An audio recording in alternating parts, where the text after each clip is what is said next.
Good evening, everyone. I'm going to call the meeting to order. Welcome to October 17th meeting of the St. John City Common Council. We are going to start off this evening with a land acknowledgement, and that will be read by Councillor Norton. Over to you, Councillor. Thank you, Your Worship. The land on which the city of St. John, or Amenaquist, is situated is their traditional territory of the Wolastoqiyik. The Wolastoqiyik, along with their indigenous neighbors, the Mi'kmaq and Pescatamakati, signed peace and friendship treaties with the British Crown in the 1700s that protected their rights to lands and resources. Let us pause and reflect.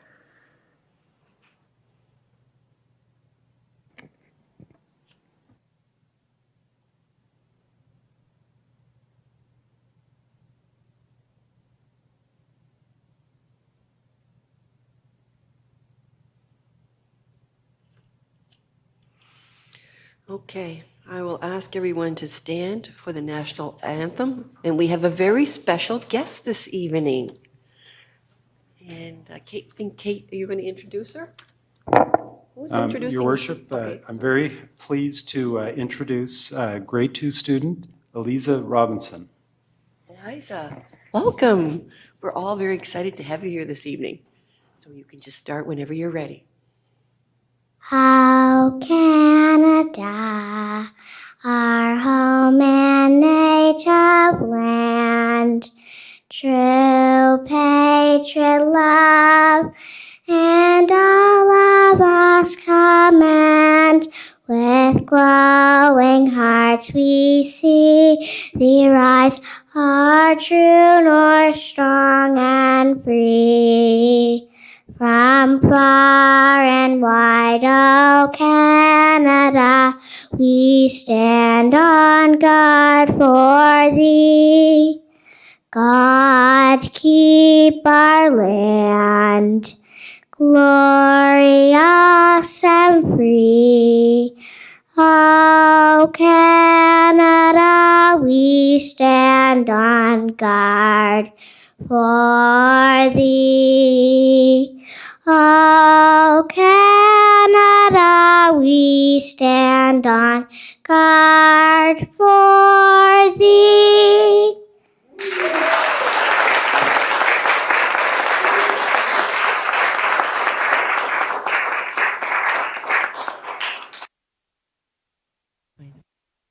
Well, thank you very much. That was lovely. And I'm so happy you could be here tonight with us. And 2 weeks from tonight is Halloween. So I'm sure you'll be out having lots of fun that night. We didn't want to book you on that night. I appreciate you being here, and thanks so much. And I think we left a little gift for you as well. Oh, excellent. You'll be able to open that up when you get home. Thank you again. All right, City Clerk, next item. Yes, Your Worship. First item is 2.1 on the agenda, minutes of September the 26th, 2022. Minutes of September 26, 2022. The deputy, I'm looking for a seconder on those. Councillor Radwan on the question. All in favor? Opposed? Motion carried.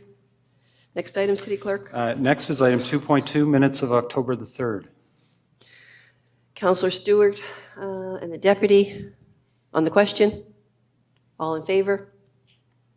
Opposed? Motion carried. Next item, City Clerk. Next is the approval of the agenda, and there are a few additions. The first one is an addition from Committee of the Whole for appointments to committees. That will become item 17.1. Also, in relation to our public hearing, we received 2 letters today from the public. One was from Mary Kate Beckwith and one from Kay Olive. Those have been distributed to all council members. So that would form part of the public hearing for item 9.2. And in addition, there's a motion required for rescheduling of council meeting from October 31st to November 1st, and that would be added onto the agenda as 16.1. 16.1. Okay, sounds good. All right. And we need a motion to approve. So we'll need a motion to approve the agenda, please. Councillor Killen and Councillor Harris on the question. All in favor? Opposed? Motion carried. Next item, City Clerk. Next is disclosures of conflict of interest, if there are any. Not seeing any. Next item. Oh, I see Councillor Radwan's. Oh, sorry, Councillor Radwan. Yes, thank you, Mayor. I have a conflict on 10.3. 10.3. Okay. All right. Okay, thank you. Next item, City Clerk. Next is the consent agenda. Over to you, Deputy. Thank you, Your Worship. I would move 5.1 through to 5.6, please. Okay, I'll take a seconder on that. Councillor Sullivan. On the question. I see red light somewhere. Councillor Radwan.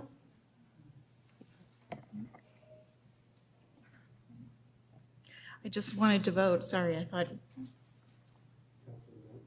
Oh, sorry, Councillor Norton. Nope. So there are, okay, no questions on the consent agenda? All right, so I'll call the question. All in favor? Opposed? Motion carried. Okay, City Clerk, next item. Next item is members' comments. Okay, members' comments, please. This is our 2-minute speed round. Check your time. No comments? Okay, so well, they're coming up here now. Hang on. Councillor Killen.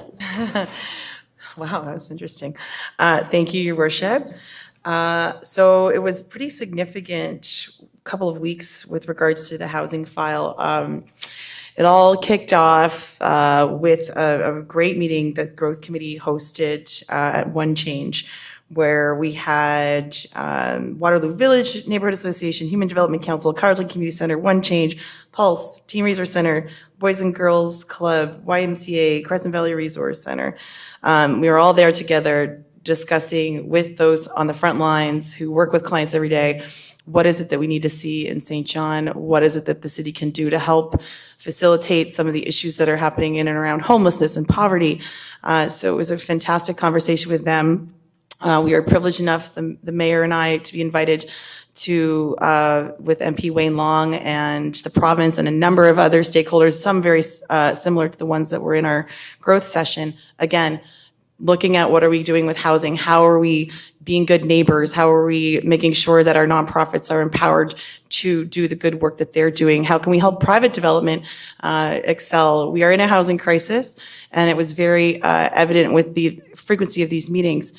And today, the province just announced $100 million for public housing. So it's very evident to me that all the levels of government are coming together to look at their piece of the puzzle. So the municipality is as well, and I'm supremely proud of the Growth Committee to be engaging with all those who do this frontline work, all those who are in the affordable housing file, and then the other levels of government that we need to get together with and form solutions with. So it's been a big week, and I think, you know, as we continue on this path, we look forward to having more discussions with the community of how they can be of support, how can they be good neighbors, how can we all collaborate together. Thank you. Thank you, Councillor. Councillor Harris. Thank you, Your Worship. Just, yeah, I was going to tout the same meeting. You know, it was the first time that we came together as the Growth Committee of the city and met with these neighborhood groups that are, you know, some of the most frontline, most engaged people working within our focused neighborhoods in the city. And, you know, we think of growth and the message that they have to bring around the low-hanging fruit of people who are unemployed being able to get access to employment, people who are unemployed who need housing, people who are unemployed who, you know, and their different situations in life, and how that translates to a municipal level and the actions we can take or the things we can champion. I know one of the things we came up with was 3 pieces of advocacy. So it was really inspiring to see, but that was one point. Everything else was well said already around the housing piece. The only other thing I wanted to mention was there's been, and this is kind of a side piece, but there's been a number of championships won, and I brought it up last week with the Alpines winning. We have yet another championship winner. We have the provincial men's the St. John Trojans men's team just won the provincial championship against Moncton. So We did beat Moncton to win the Wheaton Cup. We are going to be playing in the Maritime Finals this Saturday.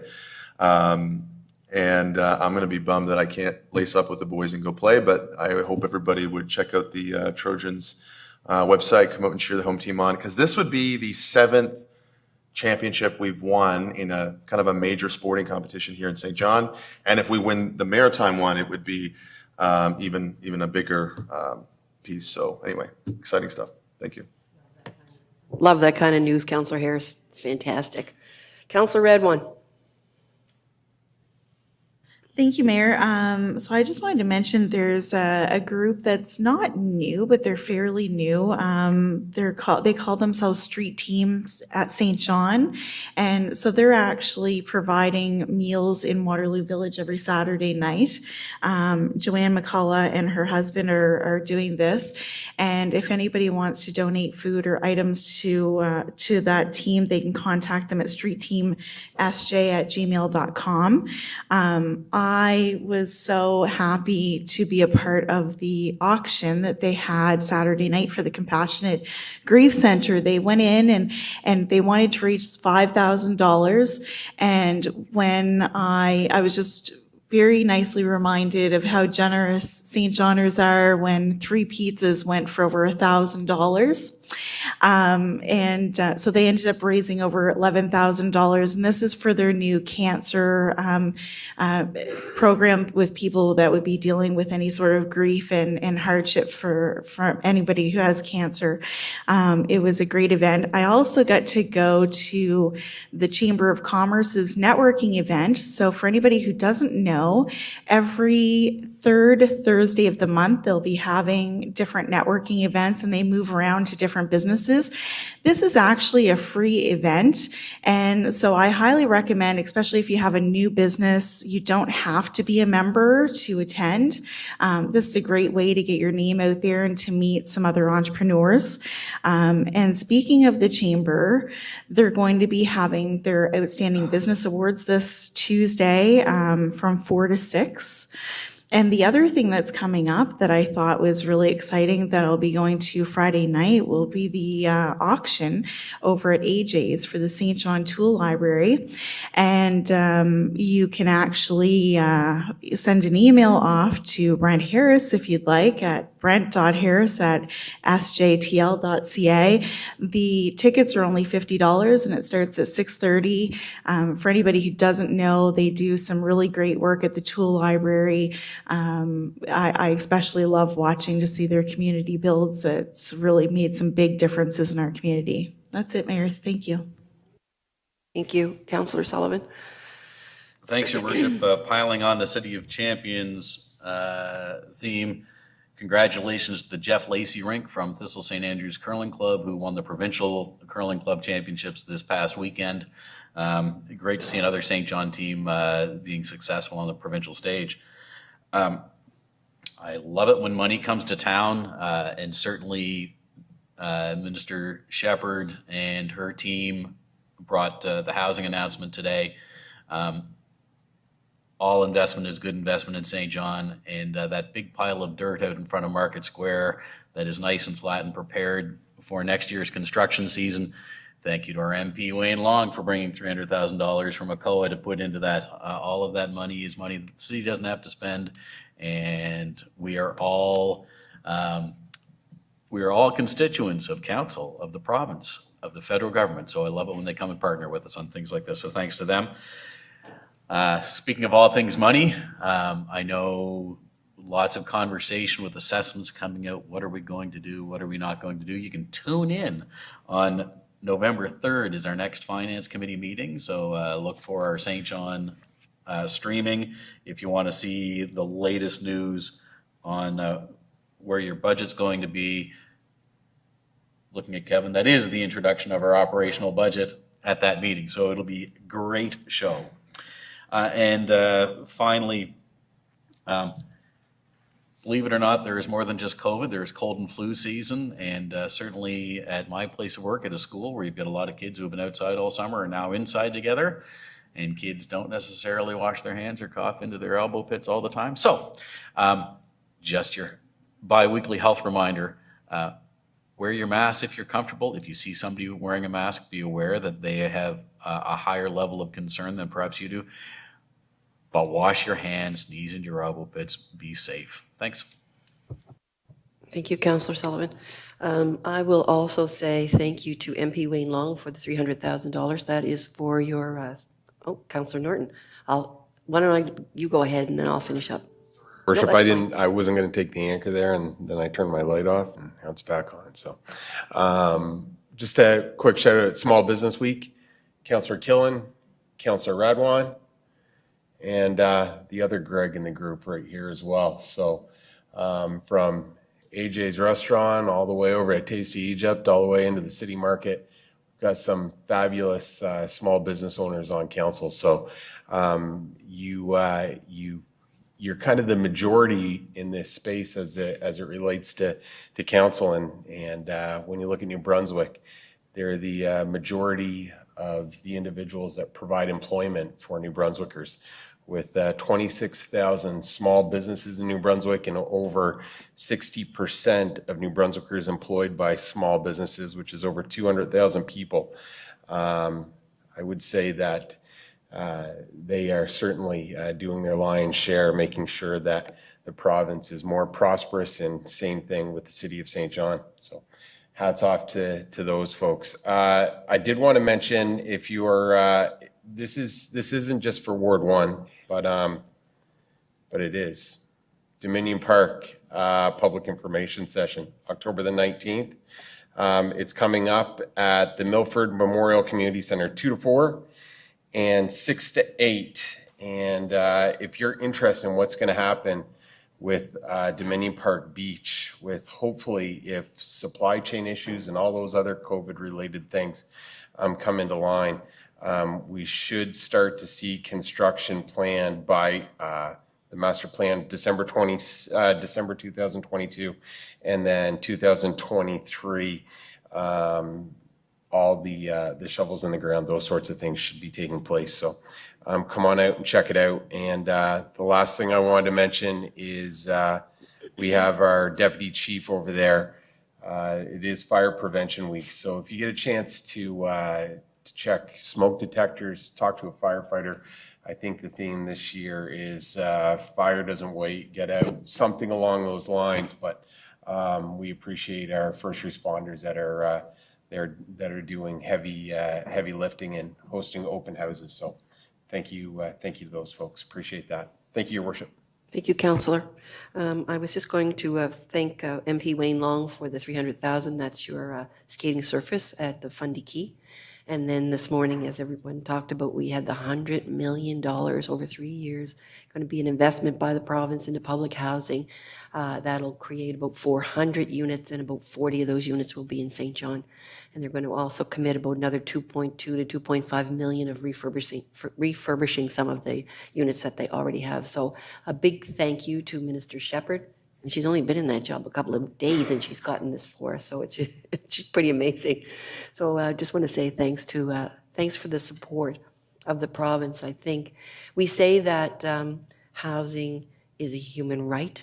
And if it is, then it's a humanitarian issue, and it's everyone's issue to look after it. And it's great to have the province actually recognize it and move forward on it, because the last time they did a big investment was like 52 years ago. So it's certainly time for us. So that's it for me, and I will ask the city clerk to call the next item, please. Thanks, Your Worship. Next item on the agenda is a presentation. It's item 8.1, and it's from the St. John Community Arts Board. Sending this one off to Ms. Poffenroff for the introduction, please. Good evening, Your Worship and members of Council. The St. John Community Arts Board was formed by a motion of Common Council on February 10th, 2003, and since then has been an advocate and advisor to Council on all arts and cultural related decisions. The mission of the Arts Board is to develop and promote the arts as integral to the vitality of the St. John community. Since 2003, the board has led to the adoption of St. John's first arts and culture policy in 2005, created the Community Arts Funding Program in 2006, launched the city's first Artist in Residence program in 2021, and was the champion for such major activities as the establishment of Sculpture St. John, the St. John 225 celebrations, and the designation of St. John as the 2010 Cultural Capital of Canada. The board consists of 15 volunteers who meet on a monthly basis. To present with a board update this evening is Laura Oland, the vice chair of the board. And supporting her is Kate Wilcott from Growth and Community Services. Welcome, Laura, and thank you for being here tonight. We usually allow about 10 minutes or so for the presentation.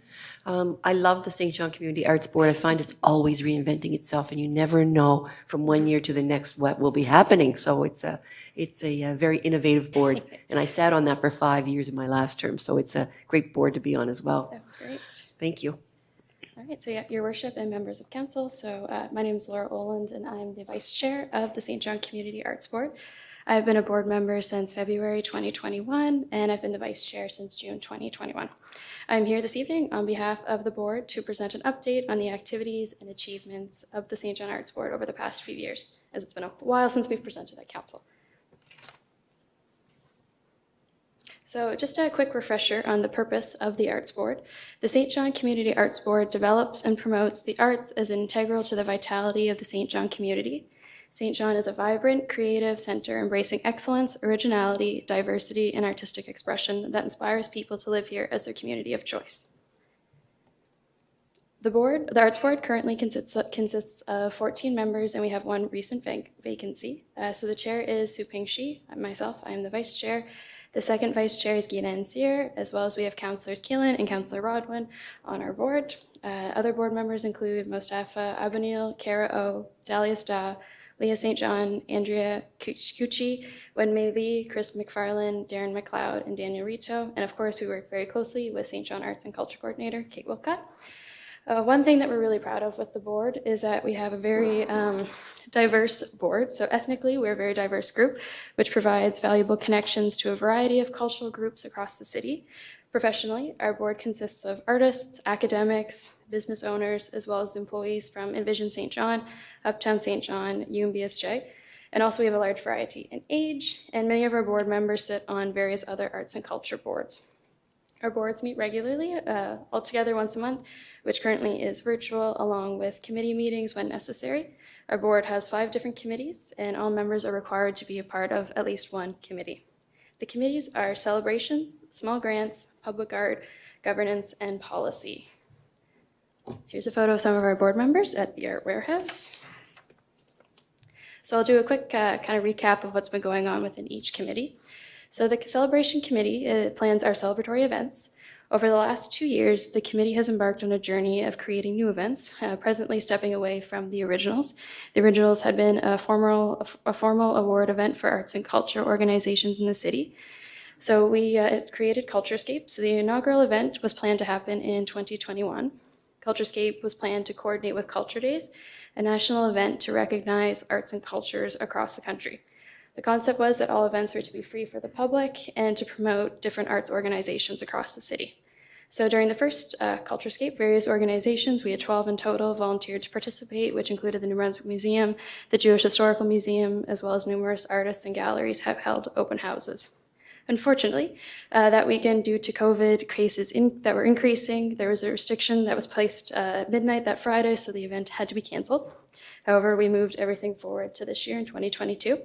With having more time to plan, we were actually able to receive federal funding for this event. Having the funding allowed us to take the event up a notch. We were able to hire a festival associate, Mark Burnett, to organize and plan the event. It was a 4-day festival from September 15th to 18th. Started with an enhanced night market. So there was a street closure on Germain Street. We put up a stage. There was various vendors, drinks. We had swing dance performers. There was street art, and we featured Sadie, DJ Nono, and Jamie Como and the Crooked Teeth. On Friday, art galleries were opened later in the city, and Fusion St. John hosted an event, a career event that had a panel featuring 3 artists who worked in the arts and culture, and was facilitated by Kate Wilcott. Saturday, there were family activities in the market and in King Square, which included chalk art, and Sunday ended with the Queen Square Market. Next up, we have the Small Grants Committee. So every year we hand out funding on behalf of the city twice a year. Funds are provided in two categories. The first being project/activity funding. So this is arts-related projects that actively engage the public, they're educational, or they develop the arts in the community. And the second aspect is arts festival funding. So this is preparation and presentation of one-day or multi-day art festivals, major art events, or art celebrations. Funding ranges from $500 to $3,500, depending on the total project and the festival budget. Any nonprofit organization whose primary purpose is the presentation, promotion, or the education of the visual, performing, literary, media, or material arts in St. John, and that wishes to undertake arts-related projects or activities to benefit the community is eligible to apply. It is a competitive program, and not all organizations are able to receive funding. A few examples of organizations that receive funding this year are Third Space Gallery, Symphony New Brunswick, the Stone Church, St. John Theatre Company, the St. John Art Club, Interaction, Inspire Festival, Industrial Parks Collective, Girls Rock Camp, Early Music Studio, Connection Dance Works, the Chinese Cultural Association, and ArcF. So this year, we were actually able to have an in-person event to hand out checks to the organizations, which was held at the St. John Art Club in Brunswick Square. So you can see recipients on the left and members of the art board with Mayor Reardon on the right. Another new initiative that the Small Grants Committee took on starting last year is a new artist in residence program, which started in the fall. Andre Haynes was our first artist, so people might be familiar with his work in the city market and him painting around the city. And eventually, this placement led to him opening the Grannon Street Studio with other artists. During his time, he published 2 children's books, The Adventures of Rose the Market Mouse. Our second artist, Natasha Pilote, started this summer. She was working in Rockwood Park, and she also had space in the city market. She participated in Culturescape, and her main project focuses on the creature of Rockwood Park. Here are Andre Haynes and Natasha Pilote. Next is the Public Art Committee. So this committee organizes and provides feedback for artworks. So we also work on restoration and finding new homes for sculptures. For example, 2 of the Hooper statues, People Waiting and the Timepiece, have both been moved from their outdoor locations in front of Barber's General Store and Market Square, and are looking for we're undergoing, plans for new homes. We're also worked on the waterfront development. We were involved with Loyalist Plaza redesign and finding new places for these art pieces. Sculpture St. John, this year the city received 3 sculptures, 1 for City Hall, 1 for Queen's Square, and 1 for Seaside Park. We are also working on developing a new public art policy. So this plan is to create guidelines and have an application process for artists to install artworks and murals around the city. The focus is to have a plan in place to make sure we're taking care of the conservation and care of these artworks. Up next is the Governments Committee. So a lot of our documents were created when the board was created in the early 2000s, so we've been taking a look at revamping these documents. So the Governance Committee worked at revamping the terms of reference, which initially had been created in 2003, making sure that we're keeping details relevant, and they also established a code of conduct. The Policy and Strategic Planning Committee, like the Governor's Committee, a serious upgrade is required to the Arts and Culture Policy. The Arts and Culture Policy was established in 2005. It was actually one of the first arts and culture policies developed in Canada, so something we should be very proud of here in St. John. However, it is ideal that we refresh this policy every few years to make sure we're keeping it relevant to better serve our community. In particular, we need to modernize to become more inclusive to the growing community and update terminologies, medias, and definitions of arts and culture. Looking at that, we're looking at changing the name of the Arts Board to the Arts and Culture Board, so a conversation that this name would better represent the work of the Arts Board. So here I just have a few highlights, so just surveying the board members on what some of the things that they're really proud of that we've accomplished over the last few years. So we've been able to set up priorities. In 2019, we came up with a strategic plan to update and reflect the city's new policies and procedures. The creation of our Artist in Residence program, Culturescape grant program. So it is quite impressive that even in spite of COVID, we are still able to give out funding to organizations and to artists. Our board diversity. We support local artists and events, as many of our board members are on various boards and very involved in the arts community. At most arts events, there's somebody from the arts board there. We've worked on the restoration of all the new artworks and previous artworks and working on new murals and artworks installed in the city. So thank you for the opportunity to present, and if you have any questions, I'd be happy to answer. Well, thank you for coming in, Laura. Does anyone have any questions? I have a question or comment from Councillor Radwan. Yes, Mayor, I just wanted to make a quick comment. It's an absolute pleasure to sit on this board. It's just so refreshing to see such a group of people that are so passionate about the arts. And I would say I would be surprised if there's any other board at the city that is as diverse as our board, the Arts Board. It's wonderful. The other thing that I think is really important for our residents to know is that I think that the board really does set a really good example of what good governance is. And anyway, I'm very proud. And I also wanted to make mention too that Kate Wilcott, city staff, is absolutely phenomenal to work with. And she's so passionate. It's really, really refreshing and inspiring to watch what she's doing every day. Thank you, Councillor.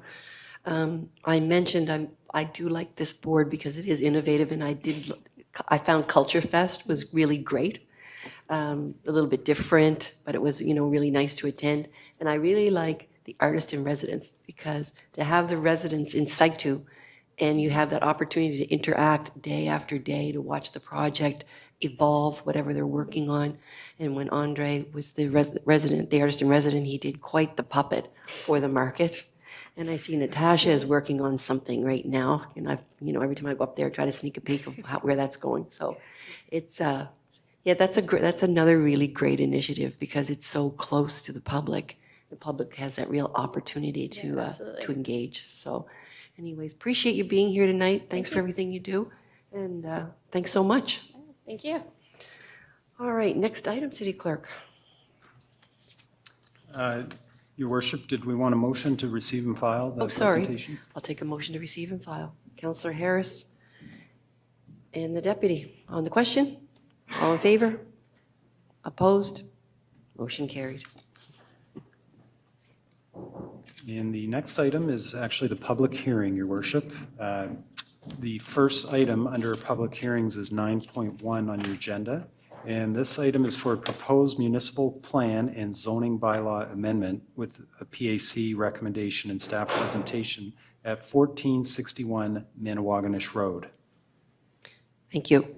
I just want to check, City Manager, we're going to take a break at 7:30, are we? More? Okay, all right. Just so everyone is aware. Okay, I'm going to pass this over to Ms. Poffenroth for introduction. Thank you. Good evening, Your Worship and members of council. Before you this evening is a public hearing for an application for municipal plan amendment and rezoning that was submitted by Hughes Surveys and Consultants on behalf of Brennan Group for the property located at 1461 Manawaganish Road. The application is seeking to redesignate the municipal plan designation of the site and rezone the site to allow for the renovation of the existing building into an 18-unit residential building. The application has been evaluated by staff and the Planning Advisory Committee, and included in your package are recommendations of approval with Section 59 conditions. I'll now turn it over to Mark Reed for the staff presentation. Thank you, Amy. This application is a municipal plan amendment and rezoning for the former Brennan's funeral home building on the west side. The applicant is proposing to redevelop the site and lot into an 18-unit housing project, and also has expressed an intent to apply for affordable housing under provincial programs. The actual site now, there is one building on it located in the southwest portion of the site. The potential exists for an additional building shown here in gray through a future application. In terms of the site and neighborhood, this shows the surrounding context. It's located just to the east of the Fairville Boulevard, Manawaganish Road intersection. And then this is an aerial view here showing the site and some adjacent commercial and residential development to the west. Again, another site from a different view, another shot from a different view, and then just some surrounding context along Manawaganish Road. The municipal plan has this area currently designated as Regional Retail Center. The applicant is proposing to redesignate to stable residential. Staff note that this site is basically on a plateau area at the terminus of Fairville Boulevard, and the surrounding area is generally stable residential to the east. And we also note the stable area has included some recent residential development to the west of the site.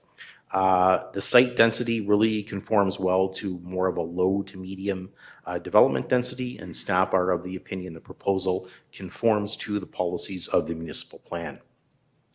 The site is currently zoned corridor commercial, and they're proposing to rezone it to mid-rise residential. Proposal generally meets the standards of the mid-rise residential zone. There is potentially one variance required to side yard setbacks that can be processed through the development officer variance process. We are proposing some Section 59 conditions, the major one being the removal of the Fairville Boulevard access and entrance modifications to the Mattawagonish Road intersection as recommended in the traffic impact statement. There are also standard conditions with respect to infrastructure upgrades, should they be required, stormwater management, and site and building landscape plans with the building permit. The infrastructure upgrades and stormwater management, those were omitted from the PAC letter, even though they were part of the committee's recommendation, but they will be included in the council resolution that will be presented at third reading.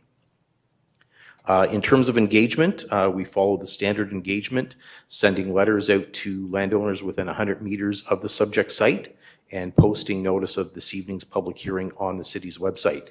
The applicant also conducted additional engagement prior to the PAC meeting, and no letters were received and no area residents appeared at the committee's meeting. In terms of the staff recommendation, we're proposing to amend Schedule A and B of the municipal plan, rezone the site, and impose the Section 59 conditions, including those related to site access, site servicing, any relevant costs, as well as stormwater drainage. PAC adopted staff recommendations, so there is alignment between the committee's and staff's recommendation, and staff are proposing that the application be approved. Thank you. Thank you, Mr. Reid. Okay, so I will now open the public hearing, and I'll ask if there is anyone present or if we have anyone online who would like to speak against this application. I'll ask again if there's anyone here who would like to speak against this application. I'll ask for the third time if there's anyone here who would like to speak against this application. Okay, I will ask if there's anyone here who would like to speak in favor of the application. Is there anyone here who would like to speak in favor of the application? And I'll ask for the last time if there's anyone here who would like to speak in favor of the application. Okay, I will close the public hearing and I will ask council if you have any questions for staff.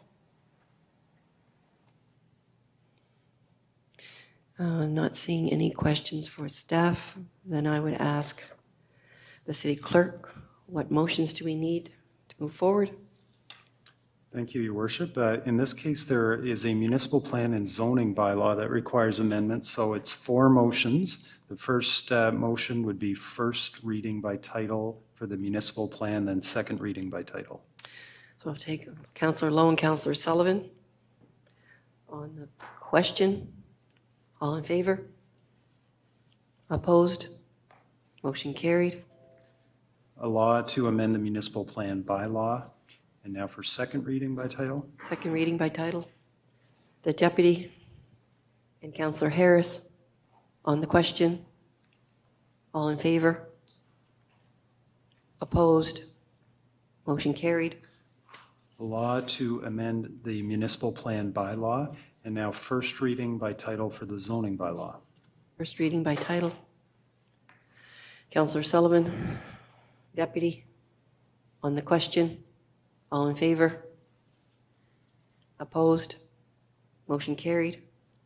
A law to amend the zoning bylaw of the City of St. John, and a second reading by title for the zoning bylaw is required. Councillor Lowe and Councillor Sullivan on the question. All in favor? Opposed? Motion carried. Law to amend the zoning bylaw of the City of St. John. Thank you. Next item, City Clerk. Next, we're on to our second public hearing. This is item 9.2 on your agenda, and it's a proposed zoning bylaw amendment with the PAC recommendation and staff presentation at 4 to 6 Wild Fox Drive. Okay, I'm passing this over to Ms. Poffenroff as well for introduction.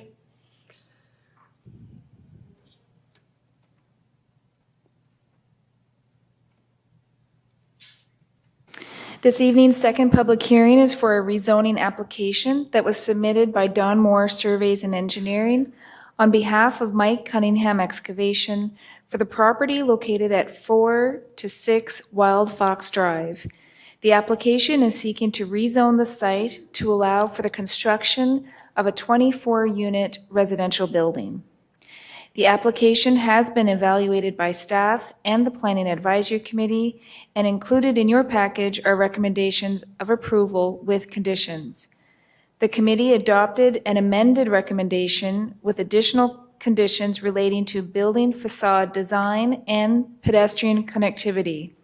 Staff agree with the committee's amendments. I'll now turn it over to Mark Reed for the staff presentation.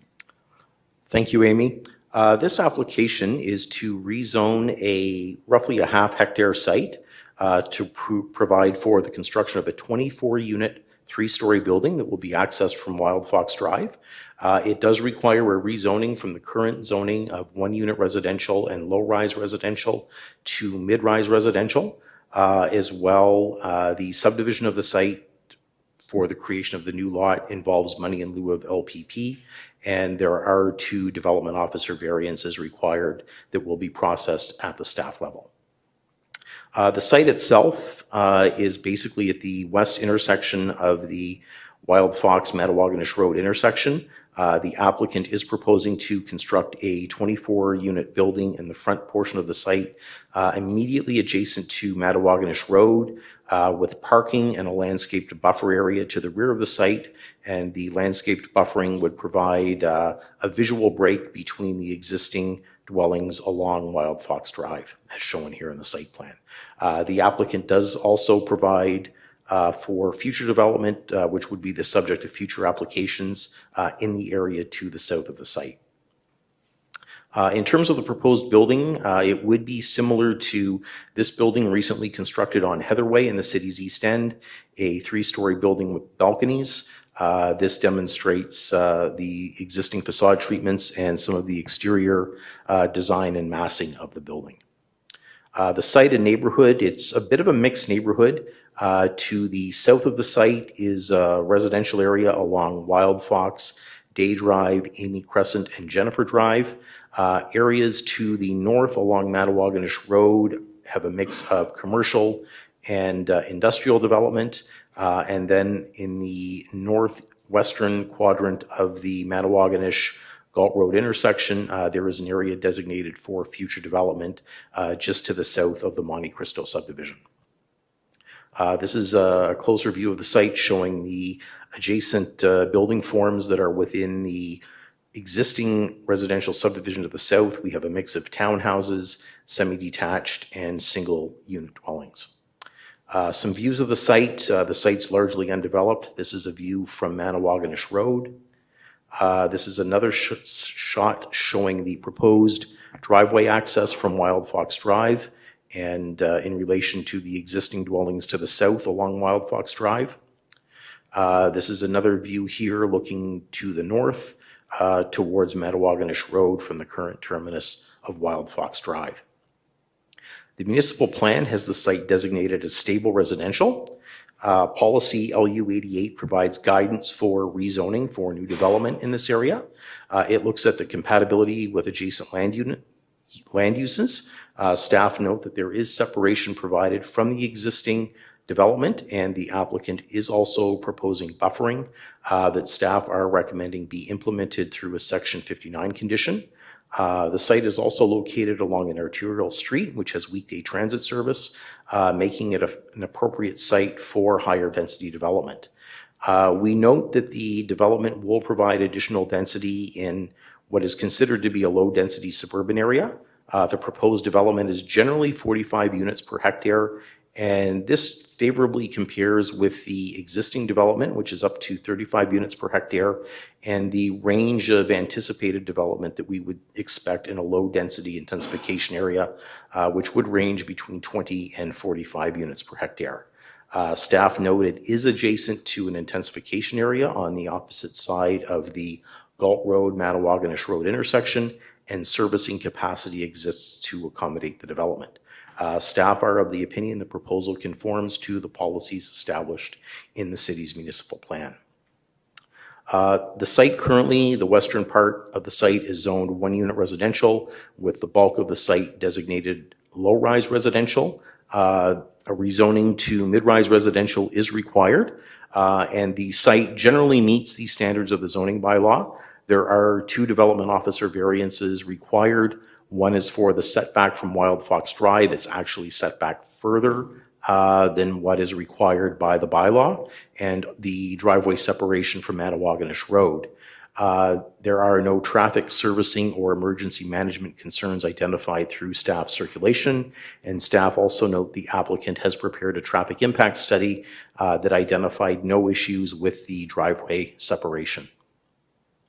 In terms of the proposed Section 59 conditions, we're proposing to limit the scope of development to 24 dwelling units, a concrete sidewalk to the building from Wild Fox Drive, installation of a crosswalk at the Wild Fox Drive, Mattawagonish Road intersection, incorporation of a treed berm along the entire southern boundary of the site, landscaping along Mattawagonish Road and Wild Fox Drive, as well as the standard conditions relating to building elevation and site plans, as well as drainage and infrastructure. In terms of engagement, letters were sent out to landowners within 100 meters of the subject site, and notice of tonight's public hearing was posted on the city's website. The original concept that was circulated and pulled from an earlier PAC agenda, which incorporated 2 24-unit buildings, generated 27 letters and 2 petitions. The current revised concept that just features 1 24-unit building generated 17 letters and 1 petition. 4 area residents appeared before the Planning Advisory Committee meeting and expressed concerns, including the context of the development in relation to the surrounding neighborhood, density, traffic, and sound impacts. Staff's recommendation is presented before you to rezone the site, adopt a suite of Section 59 conditions, and provide the necessary council assents to the apartment lot only. PAC adopted an amended staff recommendation with an additional condition. Staff concur with the committee's amendments. The additional Section 59 conditions related to a pedestrian entrance and walkway being included on the Mattawagonish Road facade of the site, and that the facade design incorporate residential building design elements. Staff, again, are recommending approval of the development. Thank you. Thank you, Mr. Reid. Okay, I will open the public hearing for this, with this item as well. I'll follow the same procedure. I'll ask 3 times for anyone who wants to speak against the application, and then anyone who wants to speak in favor of it. I'll ask if you come to the podium to give us your name and to give us an idea of where you live. Like, you don't have to say 14 Wild Fox, but if you can say Wild Fox or whatever, so that we have an idea of how this this application will impact you. If you're here on behalf of the developer, obviously we don't need your personal address. So I will ask if there's anyone here who would like to speak against this application.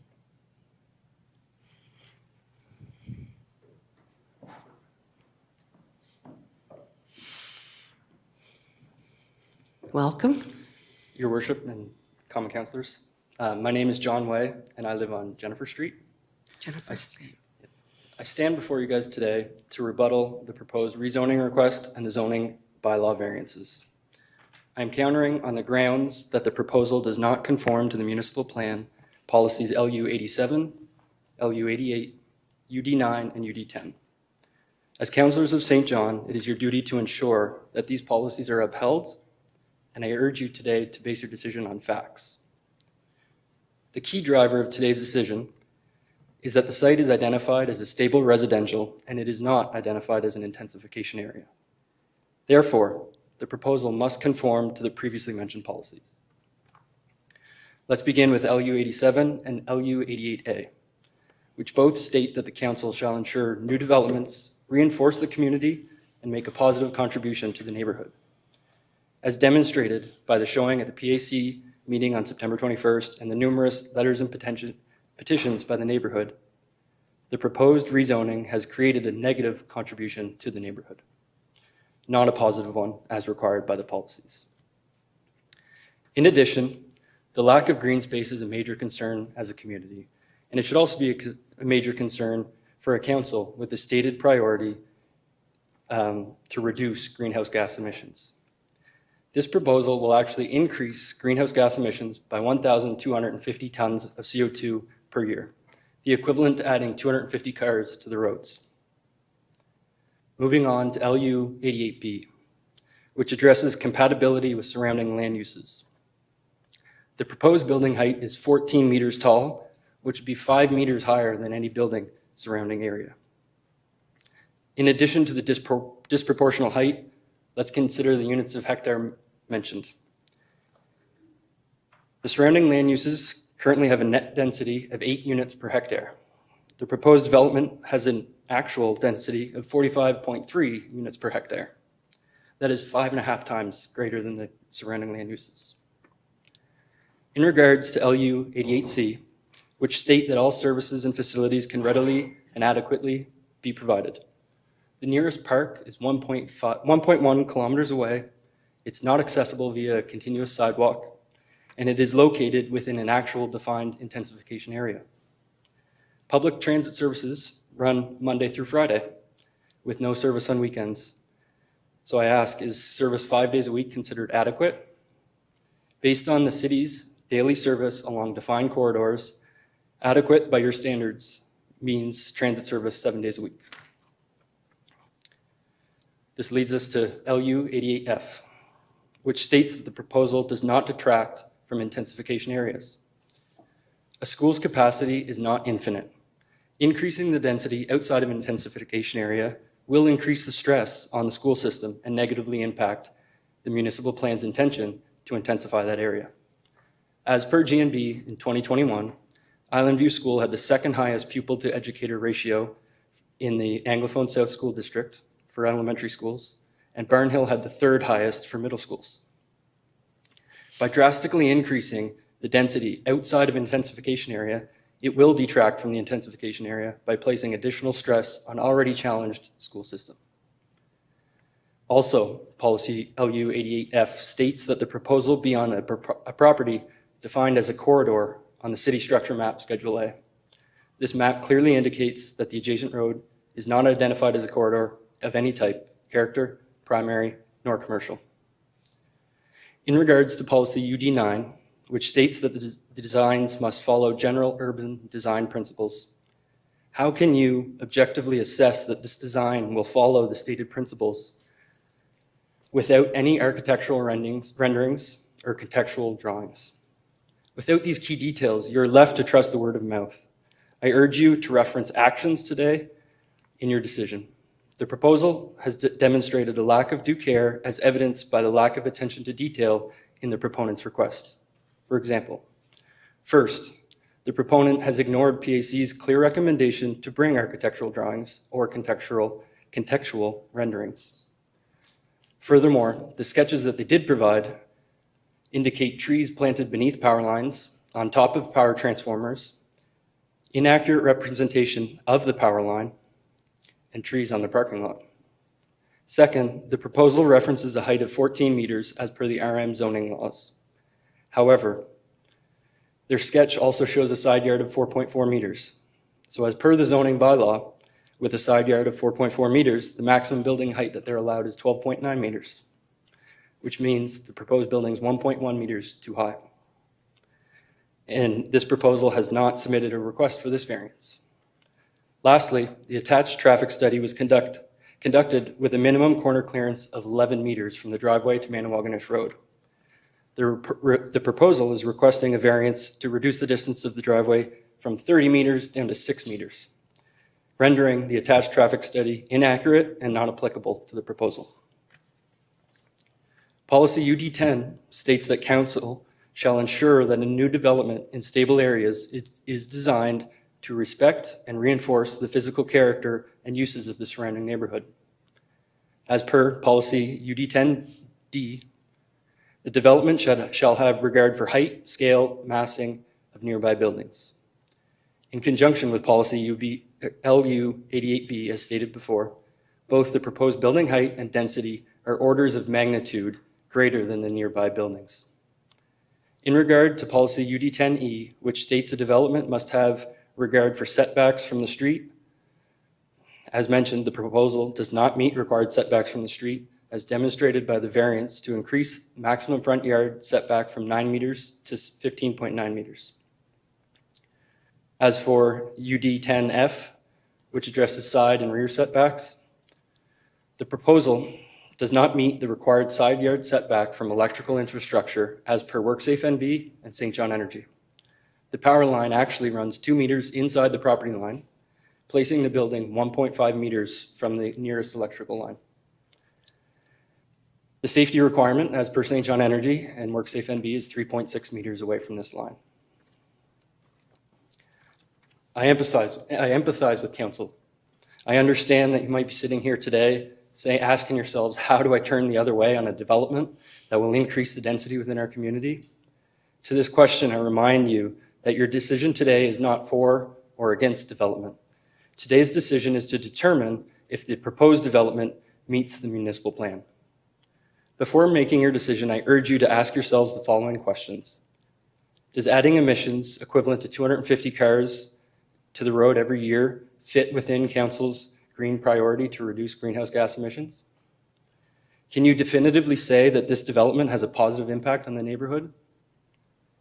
Does a 14-meter high building fit with surrounding buildings ranging in height from 3 meters to 9 meters?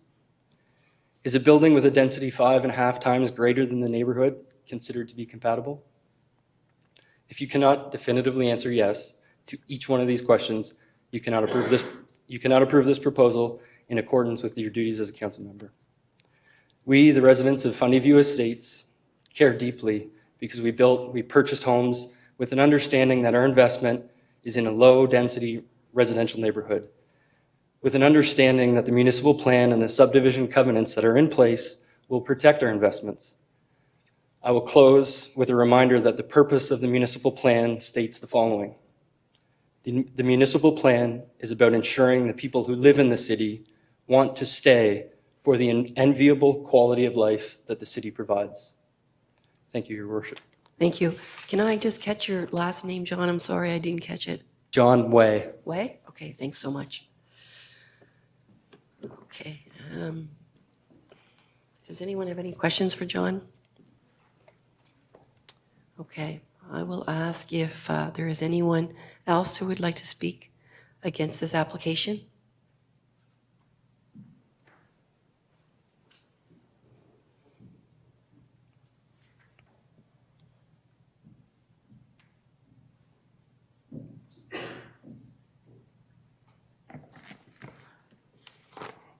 Good evening. My name is Catherine Olive, and I live at 6 Bent Anchor Court.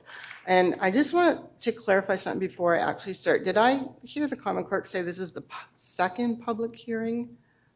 Yeah, we did. We just did one just before.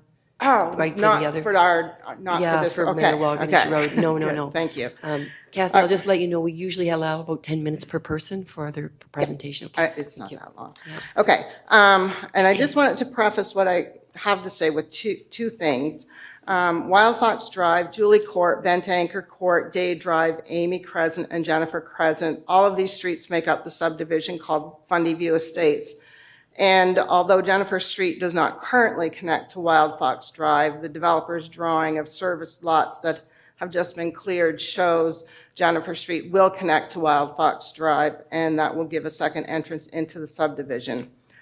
The second thing that I wanted to say before I start my little spiel is, I spoke to neighbors in the last few days to see if they were coming to the meeting tonight, and to be honest, it made me sad that many of my neighbors did not want to come to the meeting, that they're discouraged. Some have been told that it's a done deal. Some don't feel they've been listened to. Some feel the city only cares about affordable housing, and that just means apartments.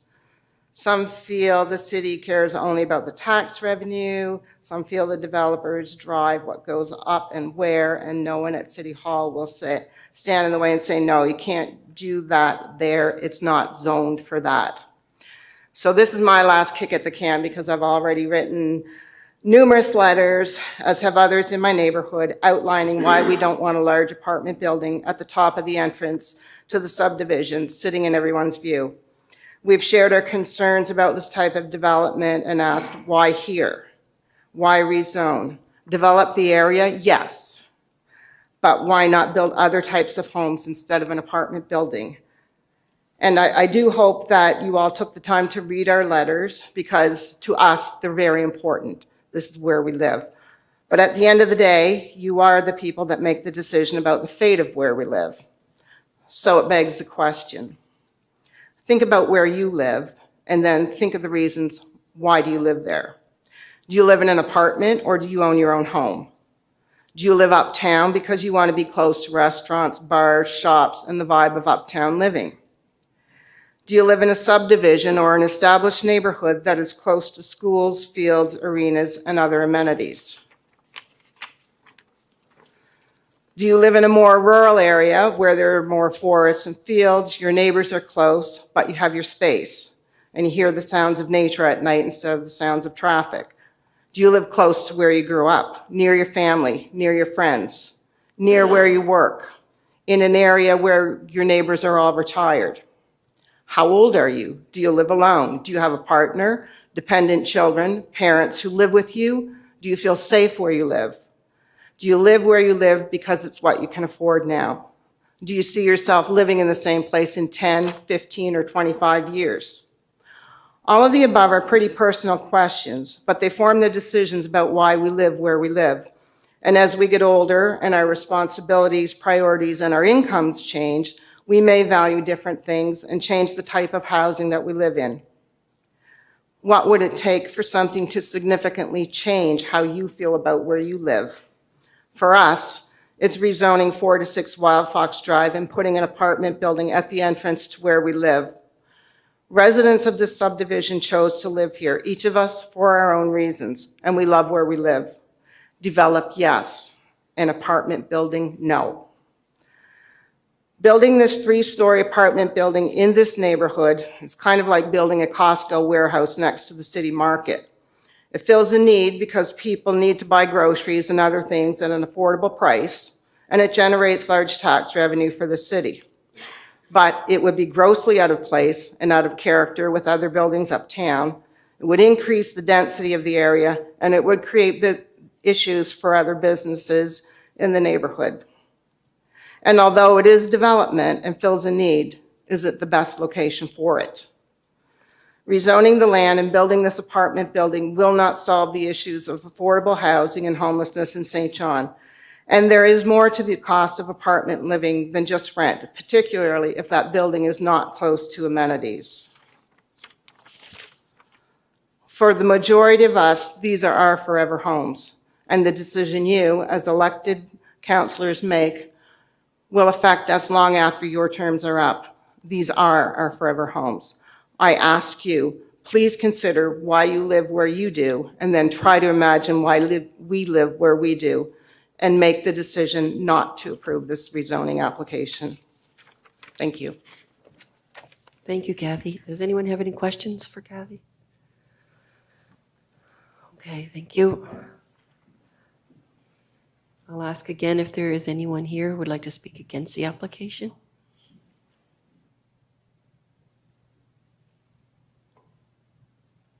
Anyone else who would like to speak against the application? I will say in our kit tonight that That item goes from page 149 to page 379, so it's 230 pages long in our kit. So we did, and I did get actually, Kathy, I got a hard copy of your letter as well. We did get a copy of all of the letters. We got a copy of the petition. Some of them are in there in duplicates, actually. So we do have all of that information as well. Okay, if there is no one else here to speak against the application, I'm going to ask if there's anyone here who would like to speak in favor of the application. Please come forward and give us your name.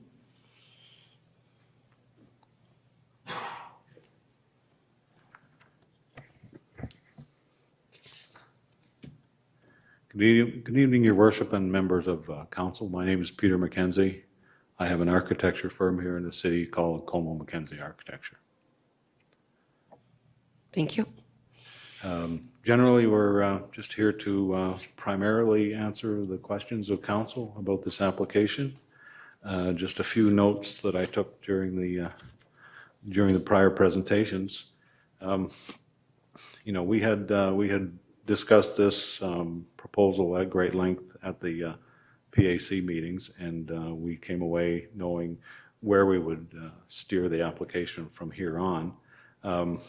The overall footprint of the development and the number of units will likely not be changing. This is a round 2 application from Mr. Cunningham to begin with. His previous application was for 2 buildings.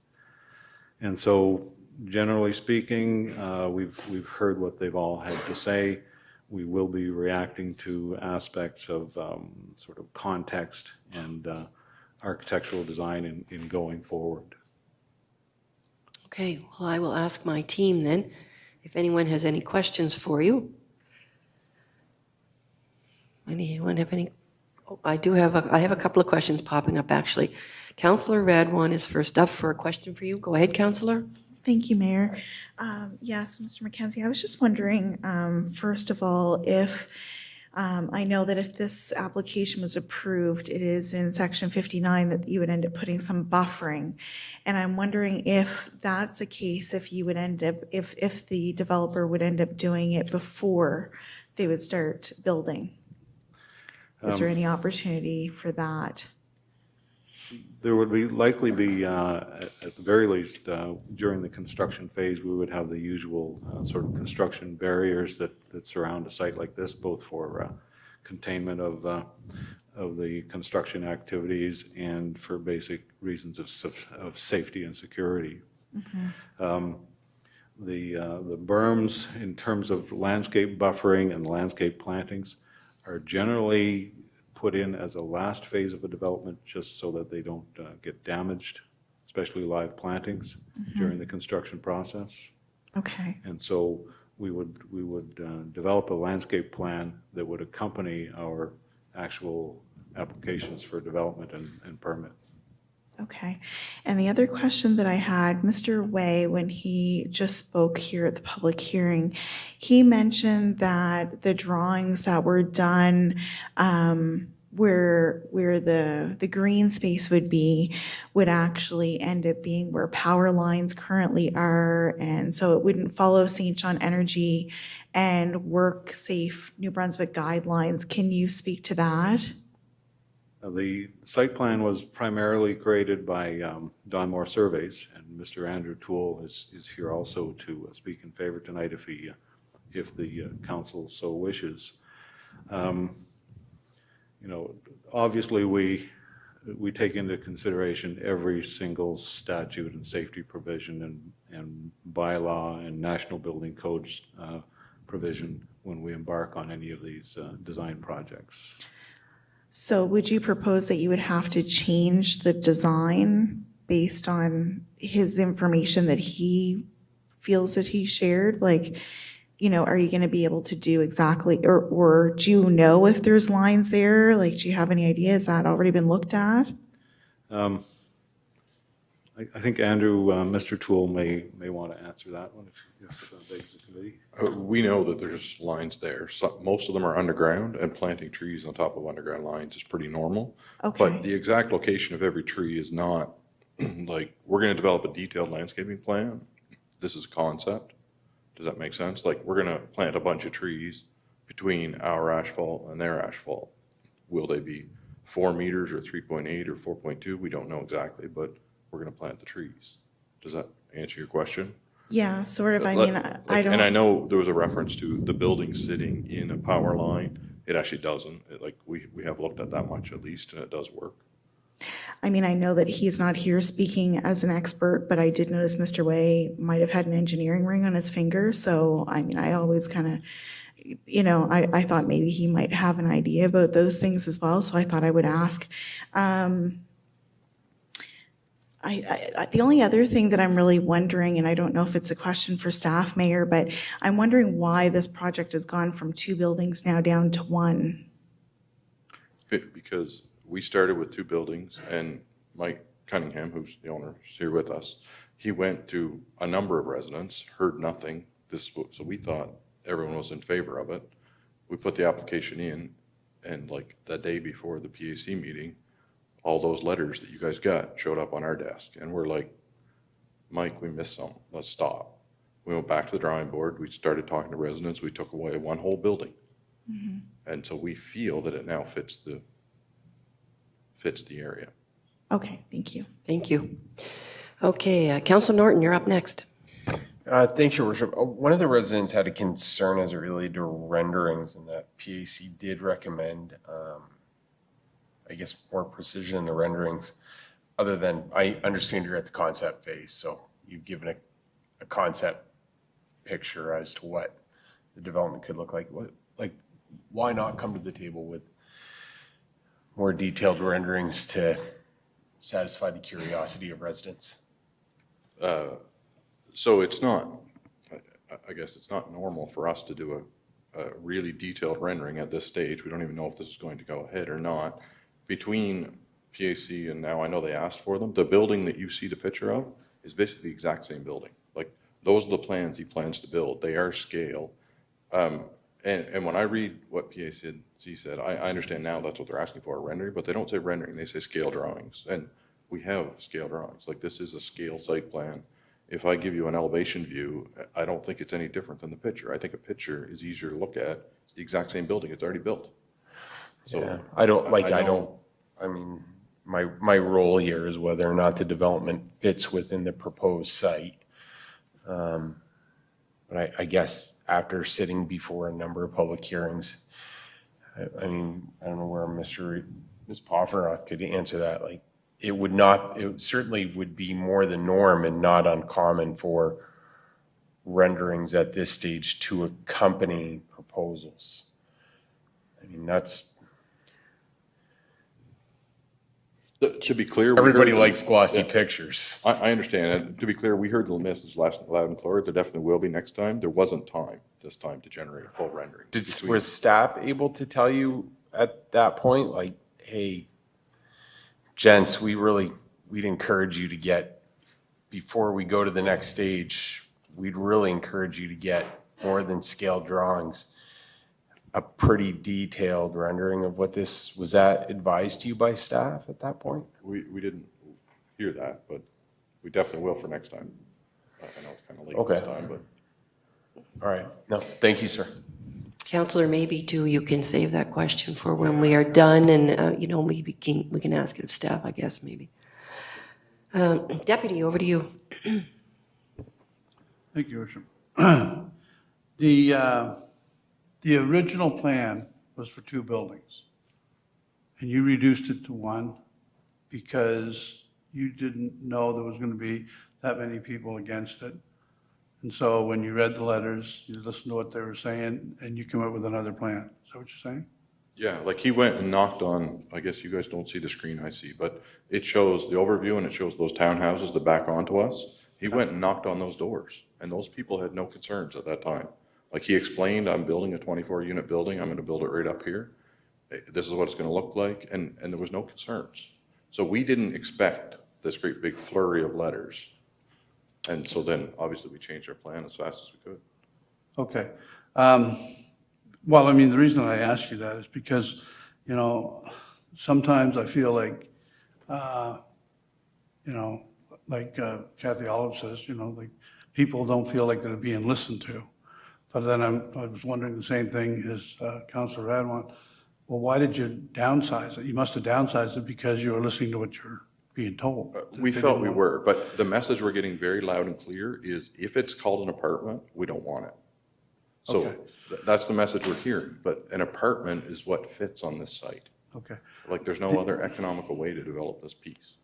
Okay. Now, the other thing is, sometimes, you know, you find out more by reading a child's thoughts than anybody else's. And I think from what I'm seeing here is, this is Alicia, I think your name is? Yeah, Alicia, 8 years old. She wants to play in her backyard, and she'd just like a little bit of privacy. And so you're saying that you're going to put up trees. I mean, this is an 8-year-old thought, right? I don't know, maybe the parents had a little to do with it, but anyway, I'm concerned about, you know, when you say we'll put trees here, there's underground wiring. Like, is that really important to you to make sure that there's a berm up that's going to protect the privacy of those kids and those families on the other side? We feel it is, and after the last meeting, we actually talked to 2 of the residents that live there. I think her mom was one of them. And we talked about what this would look like, what the profile, because we're actually above them.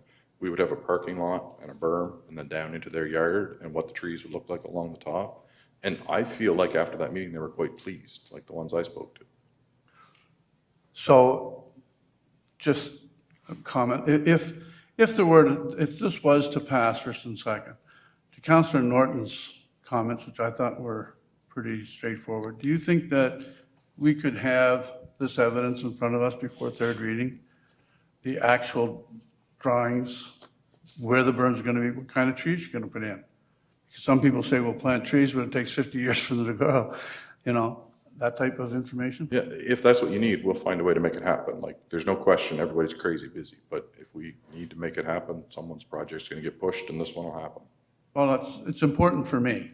Okay, I can't speak for anybody else, but that type of, you know, stuff is important for me to know that, you know, when we make a decision on this, we're looking after the Alicias of the world too. So, thank you. Thank you, Deputy. Councillor Lowe. I want the other guy. Okay. Yes, sir.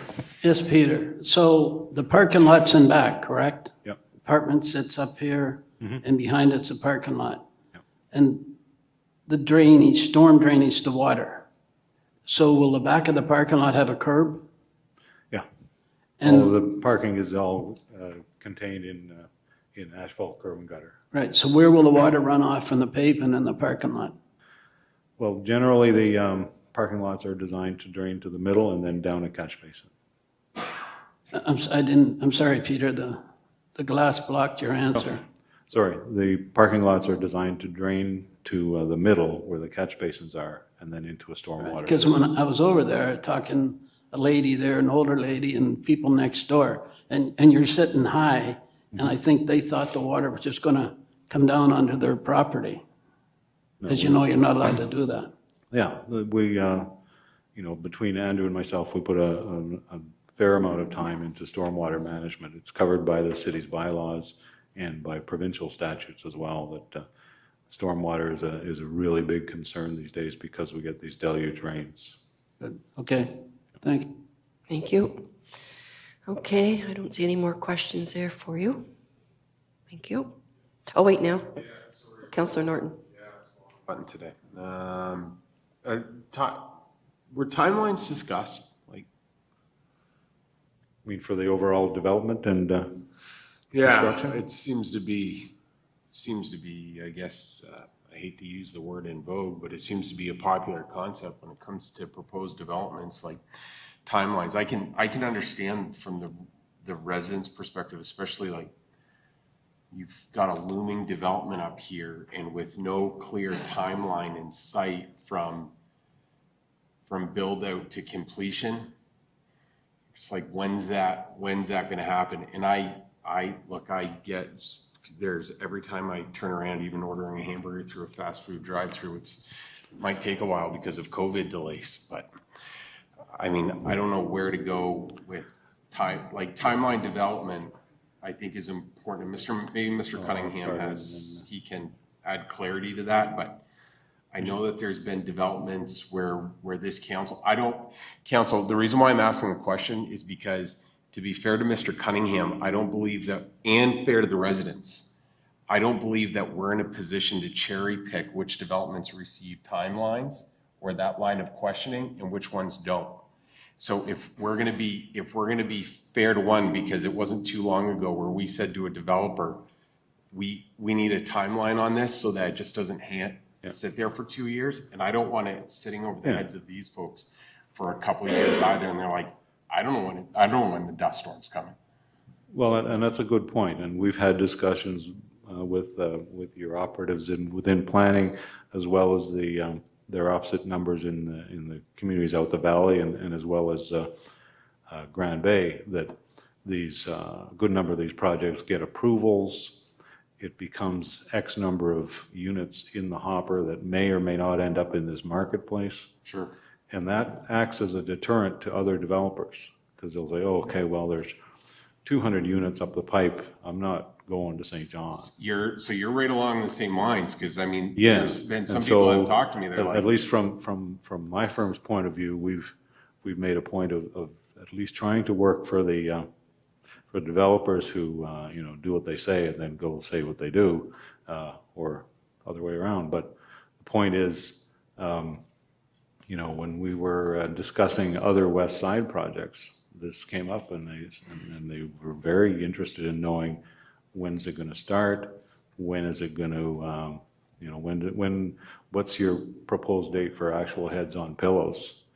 And so, the other one that we're working on is down on Fairville Boulevard, and we know that developer produces essentially a building within 14 months, and from a hole in the ground to heads on pillows, and that those units will be a real thing in the marketplace very soon. And same with Mr. Cunningham here. The other backstory is that for the most part, supply chain crunches for buildings such as this, wood frame building, and the other components to go in it, no longer a big issue. The price is still wobbling up and down a fair bit, but it's not a matter of that you can't get it at any price. So for a building like this, design from your decision tonight, or any decision by any council, to a building permit is probably, at least going through my office, between 75 and 90 days to get a building permit app in. And then from the time the permit is issued to heads on pillows, again, this is a fairly straightforward build with no parkade under. So it probably should be 11 to 13 month build.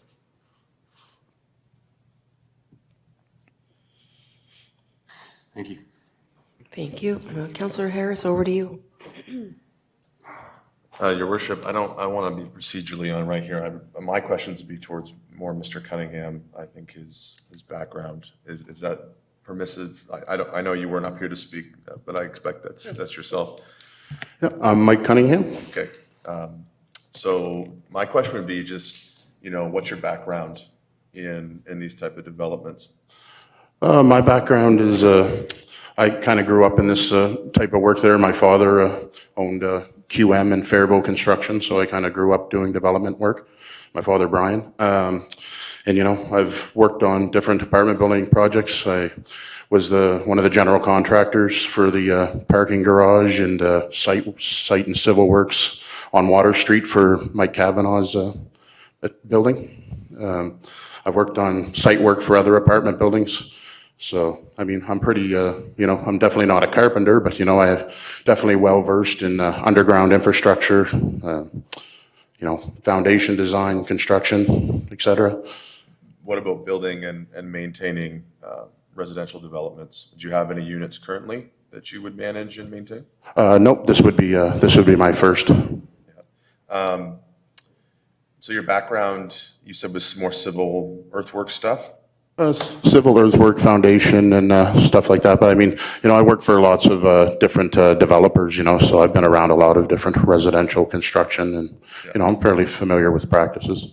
Councillor Harris, where are you trying to get to? Well, we talk about, so, thank you, Your Worship. We talk about speculation. And one of the first thing that checks my box against speculation is that you're local. You're here in town, and that's meaningful, right? We have people that fly into town, and we don't know whether they're flying here to speculate on land so they can reparcel it and sell it to somebody else, or if they're doing something meaningful with it. You obviously partnered with a good architect that we see often. So just trying to figure out, I guess my last question on that was, do you have a plan for property management? And this would be something you manage yourself ongoing, or would this be something more or less that you would outsource? That isn't something I would have 100% decide on, but I do a lot of work for different property management companies, so I would definitely be probably leaning in that direction. Okay, thanks. Thank you. Councillor Killen. Thank you, Your Worship. So just a quick question, Mr. Cunningham. Why this property? Why this location? Almost pretty much most of the houses down in there, I did most of the site work for them for the previous developer that developed Fundiview Estates. And I've kind of always seen that piece of ground there sit there for 10 years. It's all fully serviced. Most of the roads are in, and I've always lived on the west side my whole life, and I feel it's an underused piece of property. And the geotech of the area too, from my civil background, is it's all like a class granular B area. So, I mean, I know the groundwork there, I know the ground there, it's all gravel and stuff, so it's easy to build on. There's gonna be no geotech issues or having to import massive quantities of materials and whatnot. Thank you. Thank you. All right, thank you, Mr. Cunningham. Oh, Councillor Law, back to you. Michael, do you intend to build other homes over there? I was over the other day. There's all kinds of other areas that are all scraped down. Is that you? Yes, that is me. There's other lots over there that have already been, they're already zoned for townhomes. So where the other developer kind of just bankrupt or whatever, that sat there for 10 years, it was all grown in with altars and whatnot. And I wanted to locate all the service boxes and all the service laterals that are in place. So we went over there and just kind of cleared all the altars out and worked with the city of St. John to locate all the water service laterals and whatnot for all those service lots, just to make sure there was an appropriate amount of services for future townhomes and whatnot, if there was any more that needed to be brought in and whatnot. Thank you. Councillor Redwan, back to you. Just quickly, Mayor, thank you, through you to Mr. Cunningham. Just wondering, had you considered putting any townhouses in there instead of this building? The size of that piece of ground that's there and having to have a cul-de-sac and whatnot in there, it just would not be cost effective. And there's already potentially 16 townhouse lots on Wild Fox and 2 single-family lots, which in my mind is just kind of more than adequate. Okay, thank you. Okay, thank you very much again. Okay, thank you. I'll ask again, is there anyone here who would like to speak in favor of the application? And I'll ask for the third and final time if there's anyone here who would like to speak in favor of the application. If not, I will close the public hearing and I will ask my crew if anyone has any questions for staff.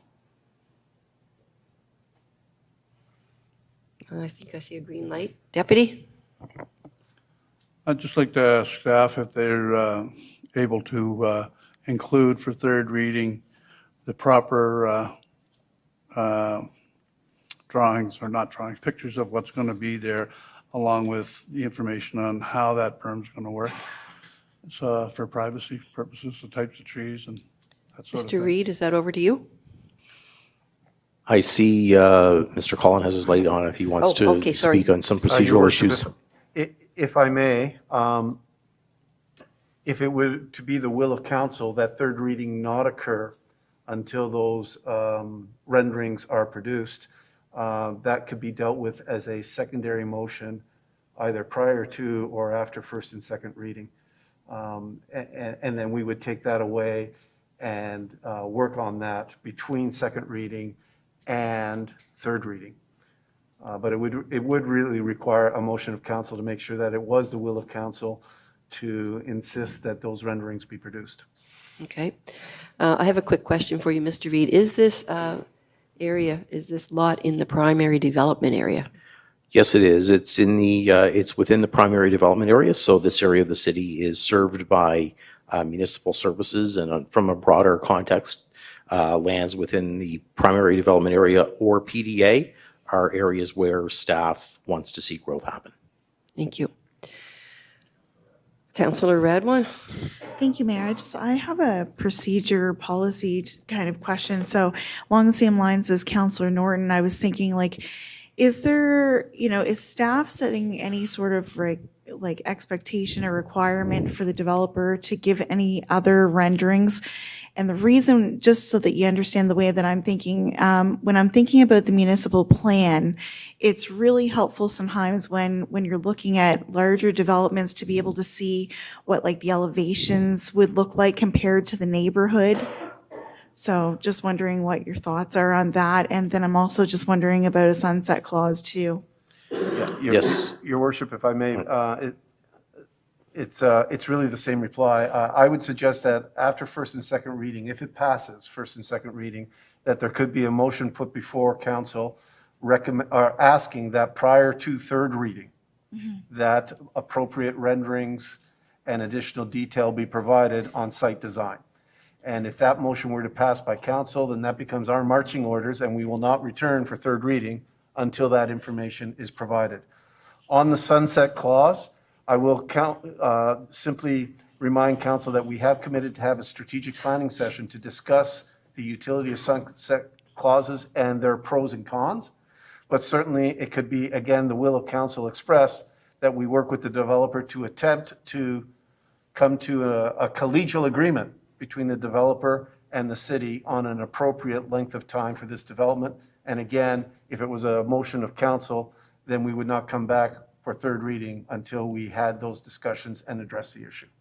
And I totally appreciate that, City Manager. I guess I'm just really kind of wondering, like, is this the norm that, I mean, because most of the time we end up seeing renderings, but is this totally normal for somebody to come with just this sort of layout? The challenge becomes when it's a change to the municipal plan and it's not a very obvious approval, that there is community concern about it.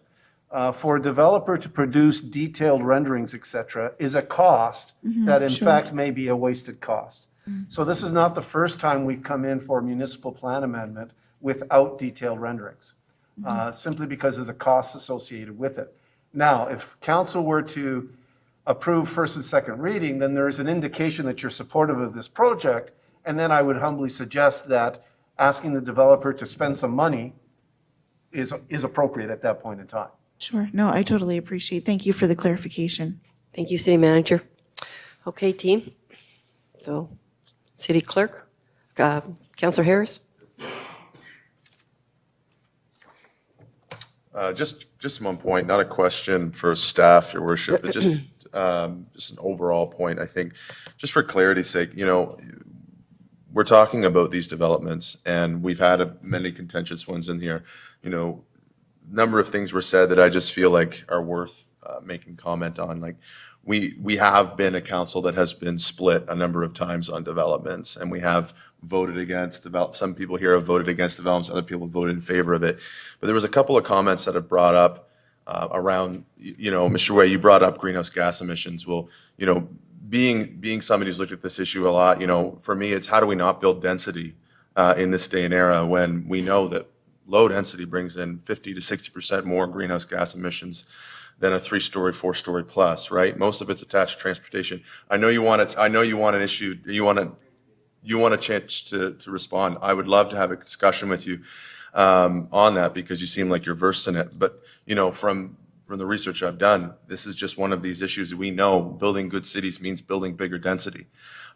We just don't have the scale to be able to build and to house people. And I think what it does come down to for us is we're looking at a housing crisis. This council has said it a number of times, we're in a housing crisis. It's hard to respond to a crisis, with half measures. And at some point in time, we do have to hear of course, the voice of people who are writing letters and expressing concern about their neighborhood.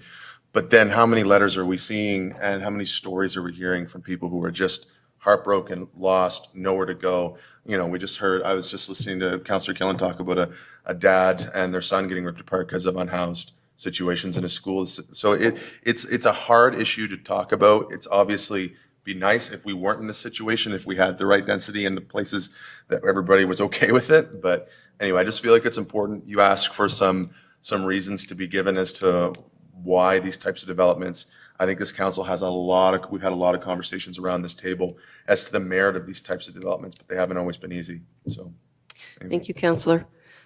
All right, City Clerk, I'll pass it over to you and we'll see where this goes. What do we need for motions?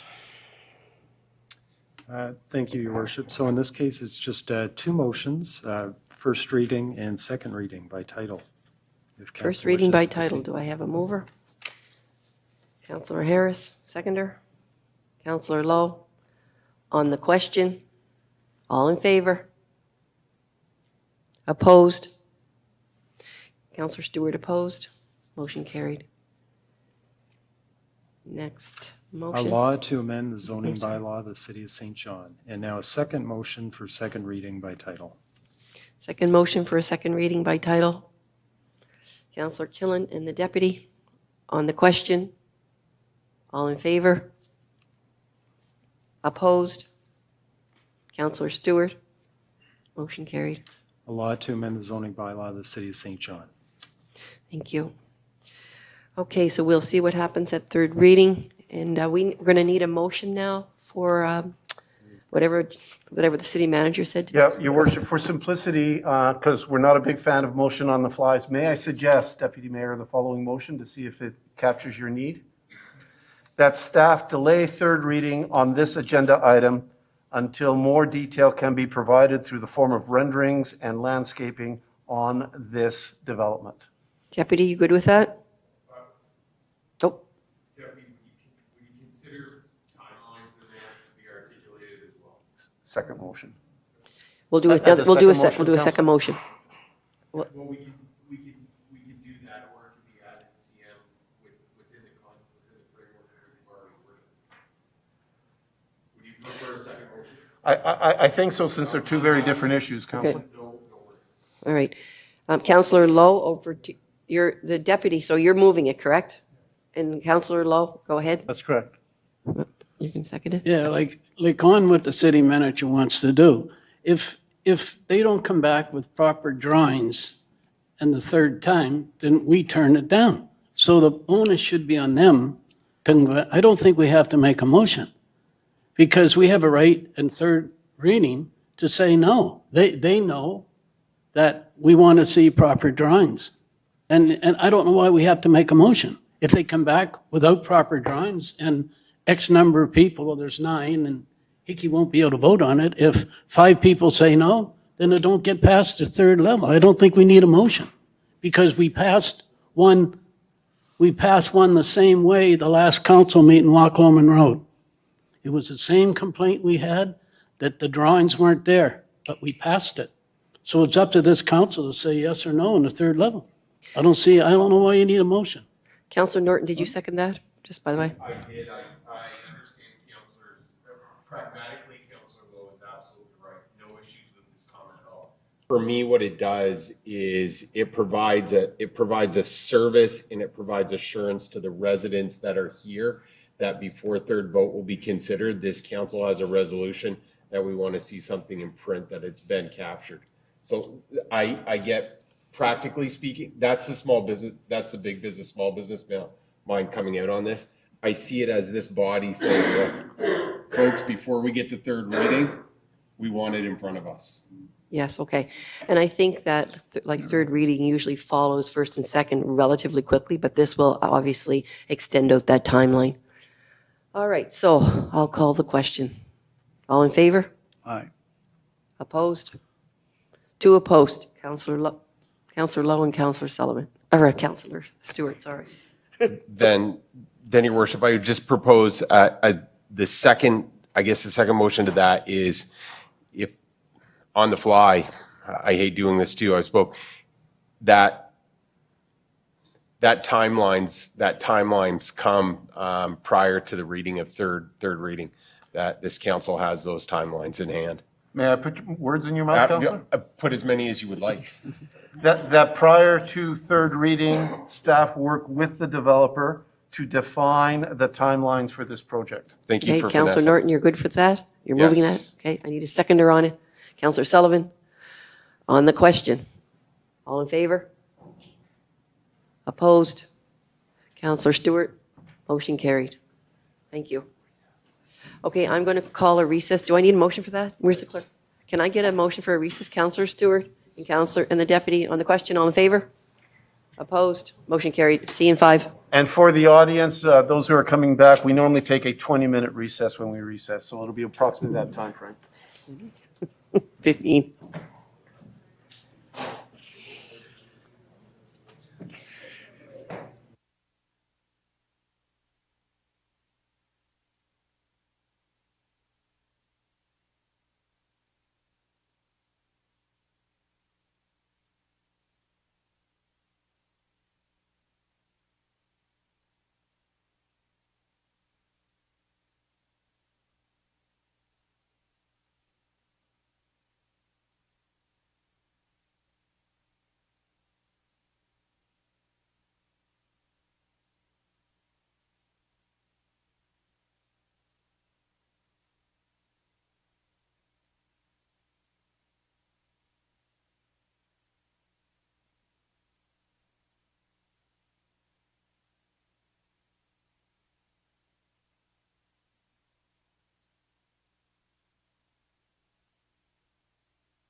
Okay, team, can I call the meeting back to order, please?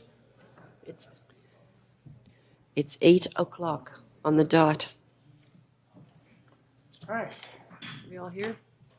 Gary's there, yeah, got everybody? Yep. Okay, city clerk, now what do I have to do here? I need a motion to open up?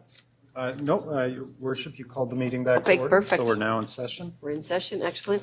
Next item, city clerk. So the next item is under consideration of bylaws. It's item 10.1 on your agenda, and it's a solid waste bylaw third reading. Thank you. Commissioner Hugenholtz, over to you for an intro. Yes, good evening, Your Worship, members of council. The first and second reading for this bylaw would have taken place at the last meeting of council.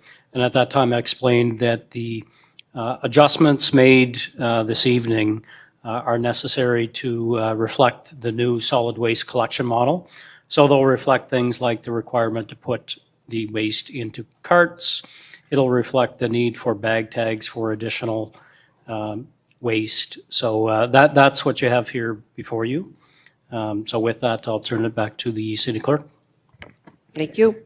I will mention that I've learned the new lingo. It's carts and totes. Bins is not apparently in my vocabulary any longer because they're being removed from where they were at the recycle bins. So the carts and the totes. I have a deputy, you have a question? Just a comment, Your Worship. I don't know if this is the appropriate time or not, but is there any plan to try to convince apartment owners that recycling is a good idea? I'm getting a lot of calls from, people in apartment buildings, 50, 60, 100 people. And I'm telling them that, it's a good idea for the owners to do this. It would save them money. But can we send out some sort of a message that, it's really environmentally the thing to do as well, the responsible thing to do? Yeah, Your Worship, through you to the council, your question was, is there a plan? Right now, the answer to that is no. Should there be a plan and should we start working on this as the next step? The answer to that is yes. So we do need to take a serious look at this and see if there are ways that we can either convince them to do it or force them to do it. And it's a next step once we get our current system in place. Thank you. Councilor Radwan? Thank you, Mayor. So I had a question. I've had a lot of comments about how people are concerned there'll be a lot of illegal dumping, but I was happy to see in this bylaw that there can be a fine of between $250 and $2,100 if anybody does any illegal dumping. So my question through you to Commissioner Hugenholtz is, I was just wondering, is it the bylaw officers that would enforce that, or? Through you, Your Worship, yes. If citizens or councillors, for that matter, do see instances of illegal dumping around in the community, we do encourage them to report it to our Integrated Customer Service Center. When we receive those reports, we'll send our staff to take a look, and we'll seek to ascertain the source of that waste. We'll look where it is.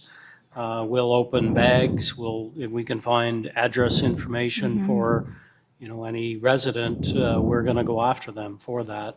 And certainly the penalties in the bylaw are one of the tools that we have to work against that illegal dumping.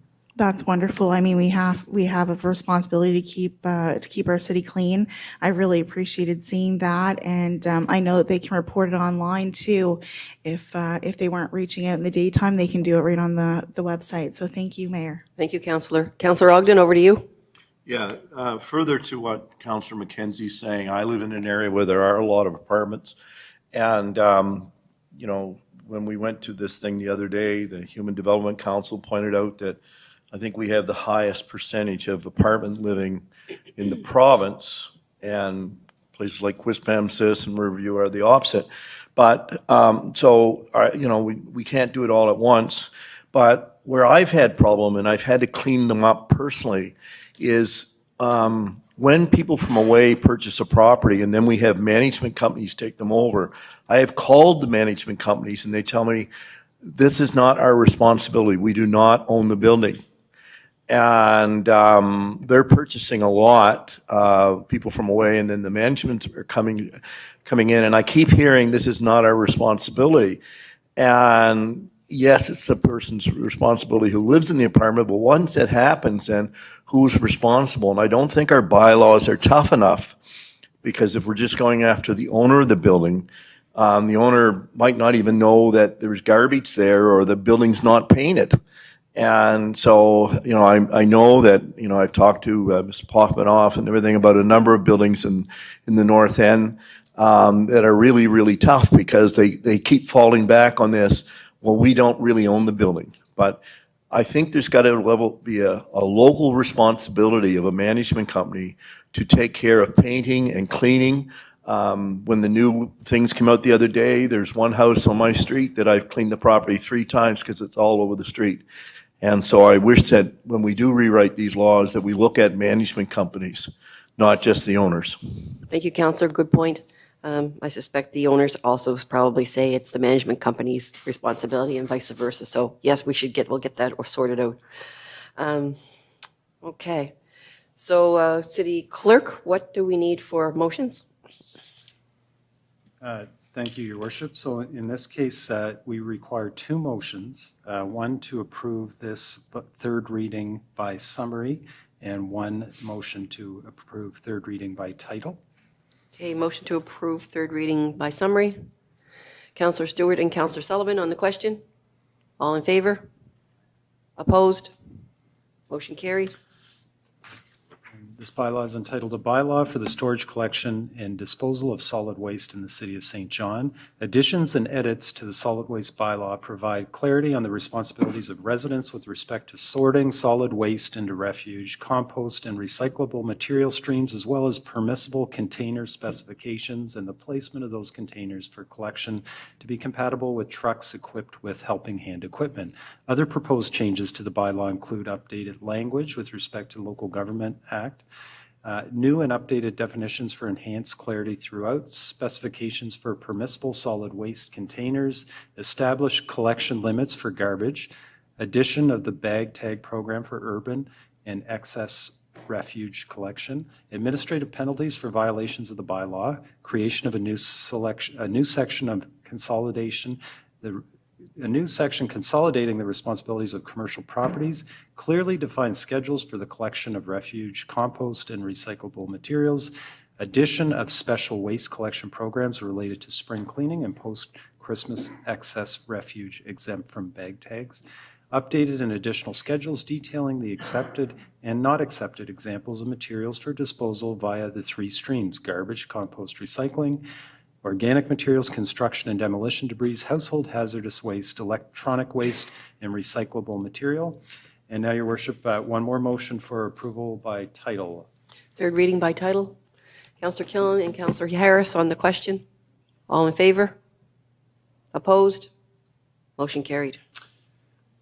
A bylaw for the storage, collection, and disposal of solid waste in the City of St. John.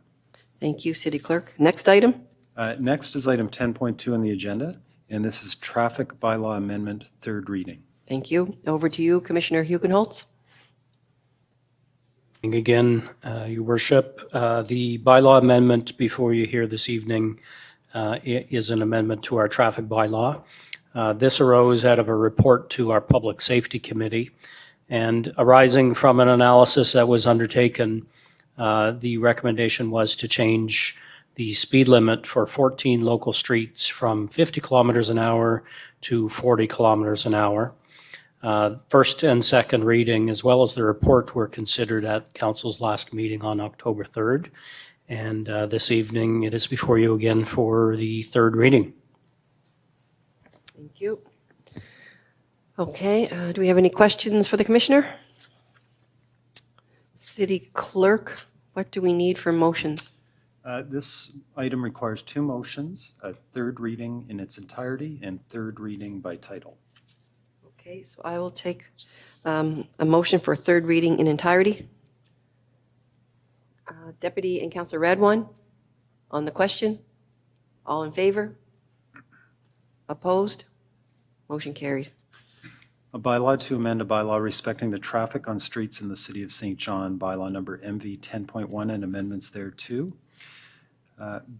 A bylaw of the city of St. John entitled Bylaw Respecting the Traffic on Streets in the City of St. John, bylaw MV 10.1 and amendments thereto, enacted on the 7th day of October 2019, is hereby amended as follows. 1, Schedule L2, 40-kilometer speed limits, is repealed and replaced with the following. Schedule L2, 40-kilometer speed limits.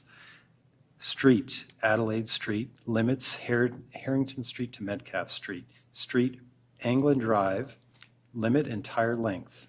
Barbara Crescent, entire length. Bayard Drive, entire length. Brookview Crescent, entire length. Carmarthen Street, entire length. Craig Crescent, entire length. Douglas Avenue, entire length. Edith Avenue, the entire length. Hawthorne Avenue, entire length. King Street East, entire length. McLaren Boulevard, entire length. Metcalfe Street, Main Street to Lansdowne Avenue. Ragged Point Road, commencing at a point 370 meters north of Woodward Avenue to the northern end of Ragged Point Road. Wellesley Avenue, entire length, and Westgate Drive, entire length. And now, Your Worship, one more motion for approval, third reading by title. Third reading by title. Councillor Killian, the deputy, on the question. All in favor? Opposed? Motion carried. And the final item, Your No, Worship. you didn't have to read it? Oh, and my apology, yes. A bylaw to amend a bylaw respecting the traffic on streets in the city of St. John, bylaw MV 10 and amendments thereto. Thank you. I will say, Commissioner, that I noticed some on the, I don't know all of those streets off by heart, but a lot of them are quite wide. So it's nice that will help slow the traffic down, hopefully.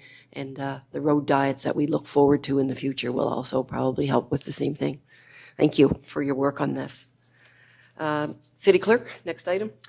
And the final item under consideration of bylaws is 10.3. It's a proposed municipal plan and zoning bylaw amendment with Section 59 conditions at 1556 Manawagonish Road. Thank you. Councillor Radwan is leaving. She has a conflict on this, and I will pass it over to Ms. Poffenroth for an intro. Thank you, Your Worship and members of council. Before you this evening for third reading is a municipal plan and rezoning application which was submitted for the Cedar Hill Cemetery located at 1556 Manawagonish Road. This application seeks to amend the municipal plan designation and rezone lands owned by the cemetery to allow for future expansion. The application received first and second reading on October 3rd, following the required public hearing, and I can confirm that all legislative requirements of the Community Planning Act have been met, and the item is now before you to move forward with third reading. Thank you. Team, any questions for staff? Okay, if not, City Clerk, what do we need for motions? Your Worship, this one's a bit more complicated. There are 6 motions required. So to begin with, we need to deal with the municipal plan amendment. We require third reading in entirety for the municipal plan and then third reading by title. Okay, third reading in entirety for the municipal plan. Councillor Sullivan and Councillor Harris on the question. All in favor? Opposed? Motion carried. A law to amend the municipal plan bylaw, be it enacted by the City of St. John and Common Council convened as follows. The municipal plan bylaw of the City of St. John enacted on the 30th day of January 2012 is amended by amending Schedule A, city structure, by redesignating a parcel of land with an area of approximately 7.4 hectares located at 1556 Manawagonish Road, also identified as PID numbers 00401-539, 550-950-61, 550-950-79, and a portion of PIDs 004-02735 and 551-41063 from stable area to park and natural area classification. And 2, amending Schedule B, future land use by redesignating a parcel of land with an area of approximately 7.3 hectares located at 1556 Manawagonish Road, also identified as PID 00401539 and 55095061, and 55095079 from stable residential to park and natural. And now a motion for third reading by title. Third reading by title. The Deputy, Councillor Stewart, on the question. All in favor? Opposed? Motion carried. A law to amend the municipal plan bylaw. And next, we need third reading entirety for the zoning bylaw portion. Third reading in entirety for the zoning portion. Deputy, Councillor Sullivan, on the question. All in favor? Opposed? Motion carried. A law to amend the zoning bylaw of the City of St. John. The zoning bylaw of the City of St. John enacted on the 15th day of December 2014 is amended by amending Schedule A, the zoning map of the City of St. John by rezoning a parcel of land having an area of approximately 7.25 hectares located at 1556 Manawagnish Road, also identified as PID 5509 5061 00401539 and 55095079 from 2-unit residential R2 to Park P pursuant to a resolution adopted by Common Council under Section 59 of the Community Planning Act. And now a motion for third reading entirety, or third reading by an approval of Section 59 before we approve the title. Okay, so I need a motion for approval of Section 59 conditions. Councillor Stewart. And the Deputy. On the question, all in favor? Opposed? Motion carried. Okay, and now third reading by title of the zoning bylaw. Third reading by title for the zoning bylaw. Councillor Killen and Councillor Harris. On the question, all in favor? Opposed? Motion carried. Law to amend the zoning bylaw of the City of St. John. One final motion, Your Worship, is required for Common Council to assent to the necessary local government service easements related to the 300-millimeter diameter water main. Okay, and for that last motion, Councillor Killen and the Deputy. On the question, all in favor? Opposed? Motion carried. Okay, next item, City Clerk. Next item on the agenda is under submissions by council members. It's item 11.1, a submission by Councillor Ogden entitled Living Wage. Councillor, if you'd like to read your motion, if you get a seconder, then you can speak on it. Thank you. Resolved that City Council discuss and ask city staff to send to the province of New Brunswick and the government of Canada ideas of what can be done to support a basic income level, which we call a living wage, and what we can do in the City of St. John to support this. And further, that we also direct staff to look at what we can do to influence the other levels of government and bringing in legislation that would stop the waste of food by throwing out food by the food industries. They do this in France and in the Netherlands. Okay, do I have a seconder? Councillor Killen is the seconder. Go ahead, Councillor Ogden. Okay, well, the city's average wage or income is substantially lower than that of Quispamsis, Rothesay, Fredericton, Moncton, and Dieppe and Riverview. We also have the highest child poverty rate in Canada and a very high illiteracy rate. We have the oldest schools. We've had one new school in 50 years. Levels of poverty are not taken into account when new schools are decided. I've asked the province for years. They base it on language and they base it on growth in a new area. That often leaves St. John out. The final decision to build a new school is made up by provincial bureaucracy in Fredericton. We used to once have school boards that could decide that. All of these other communities have had a much higher percentage of home ownership and much lower levels of poverty. I don't know if those two are related, but there's certainly the facts there. To alleviate St. John's terrible poverty rate, we need higher incomes and more affordable housing, more post-secondary opportunities, a healthier population, both in terms of mental and physical health, and food security. And when you look at the reasons of what's happened to us, the provincial property tax assessment system that's been in place for 57 years, basically that takes about $10 million a year out of our economy. So when you remove money from an economy, you're either going to have rich or poor, or you're just going to have overall poor. And so if you take that 10 million, 57 years with inflation, we're talking somewhere between $1 and $2 billion that have been taken out of our community. We also lost 5,000 federally funded jobs, which are high paid and have benefits. And we have the lowest number of university students, which is that's lack of education money coming to our community. And those are all things that can help us with poverty. So we need the province of New Brunswick and the government of Canada to better understand St. John. We are not Moncton, Fredericton, Dieppe, Riverview, Quispamsis, or Rothesay. We are dealing with issues, partly because we're an older industrial city and we're in a rural province where the laws still base things on living in a rural province. So I'd like to see us reach out to the province of New Brunswick and the government of Canada to help them better understand these issues as they pertain to St. John. And because it's not just numbers, there's people behind those numbers, and sometimes when we just use numbers, there's no humanity. That's my point. Thank you, Councillor. Before I go to you, Councillor Killen, I just want to counterbalance a bit of that. I hear what you're saying, Councillor, for sure. A very negative story, and I understand. But I will say one thing, that St. John actually has the greatest paying jobs.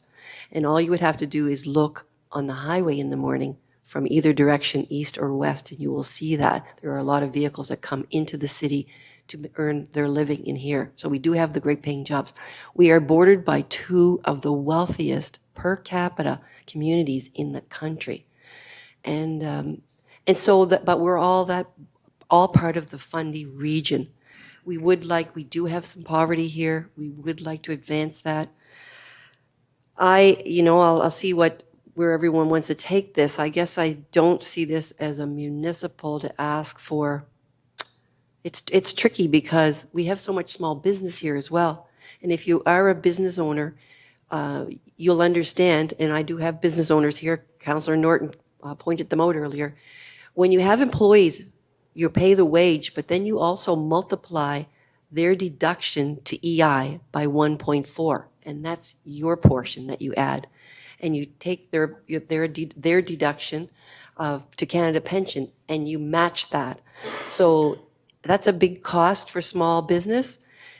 So there's always a struggle of trying to elevate wages, but making it cost effective so that businesses can still thrive and not put them under. So anyways, I'll turn it over to Councillor Killen. We'll see where this goes. Councillor, over to you. Thank you, Your Worship. So what I would like to propose as a friendly amendment to your motion, Councillor Ogden, is that we follow suit with the City of Halifax, and actually the City of Fredericton is also considering this right now, which is to write a letter to the federal government asking them to develop a guaranteed basic livable income. So that's what universal basic income, there's different names for that. Cities are piling on here, and an organization I get emails from, just funny, it popped up today, called UBI Works, is out there sort of coordinating these efforts for municipalities to consider advocating for this, which would more cohesively address sort of the poverty issues that St. Johners face if we did have a standard level of income that came into our folks. So it's sort of easy, it's more carbon copy, and anyway, something to consider, but it's just something other municipalities are doing that sort of is more succinct. Okay, what I'll say to that is, and this might be interesting too for you to consider, Councillor Ogden, is that that is called the Basic Income Guarantee. And we've talked about that at 8 Cities of New Brunswick. And what they would like to do is maybe, get a feel for what the cities want and then put that out from the 8 cities, as it would be more of a force coming from 8 cities. So we may want to do that on our own, or we may want to forward something to 8 Cities of New Brunswick. That's a little different, I guess, in a way, or my interpretation, because it's like the guaranteed income supplement. It means that someone will match that, will top it up so that you have that basic income guarantee, whatever it is, if it's X number of dollars an hour or X number of dollars a year. And it wouldn't be the city, it would be the province or the federal government, I guess, that would top that up. So it's called, yeah, BIG, B-I-G, Basic Income Guarantee. Councillor Harris, over to you. Thank you, Your Worship. I think the key with this one is that we're realizing that, Councillor Ogden's pointing out is, the issues of trying to build a city when coupled with these levels of wealth exodus that has hollowed out some of our core, mostly due to the presence of heavy industry, as we've talked about. Also other reasons legislatively that Councillor Ogden mentions.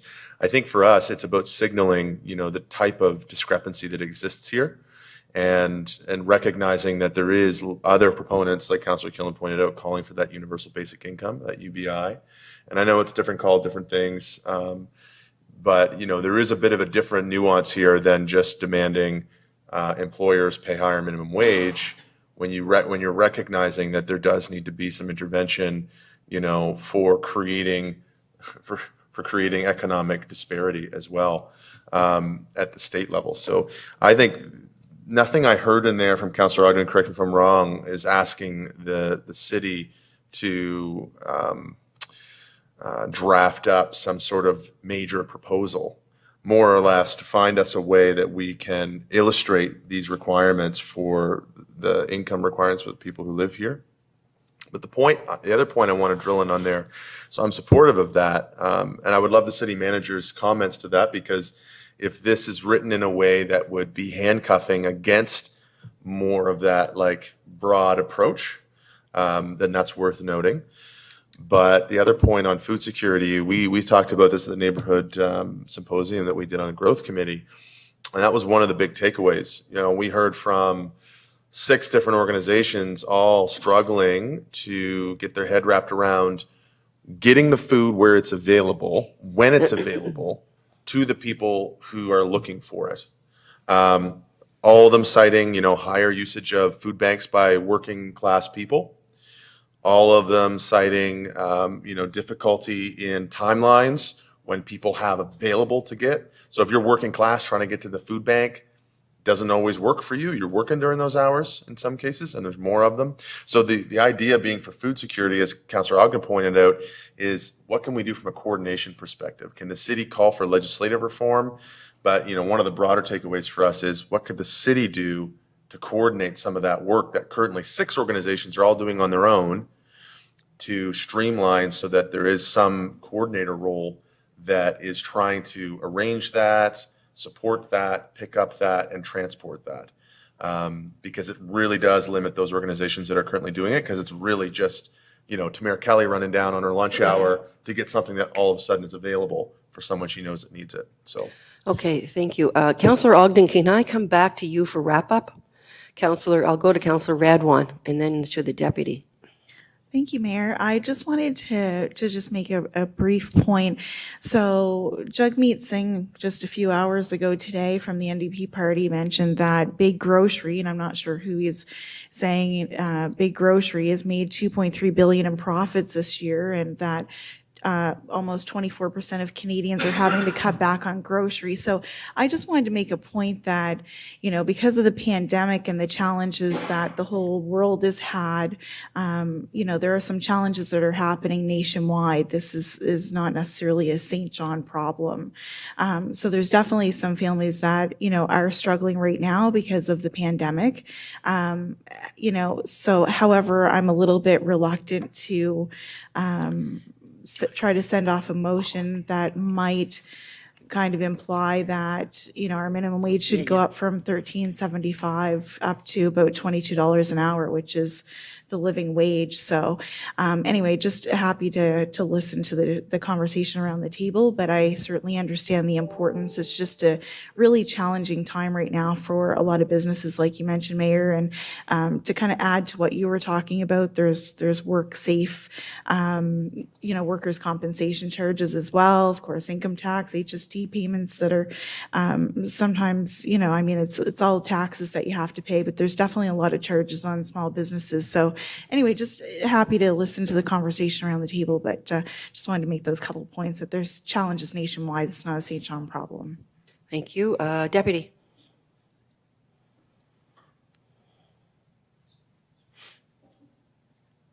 Thank you, Your Worship. Well, I definitely agree. This is not just a St. John problem. It's all over.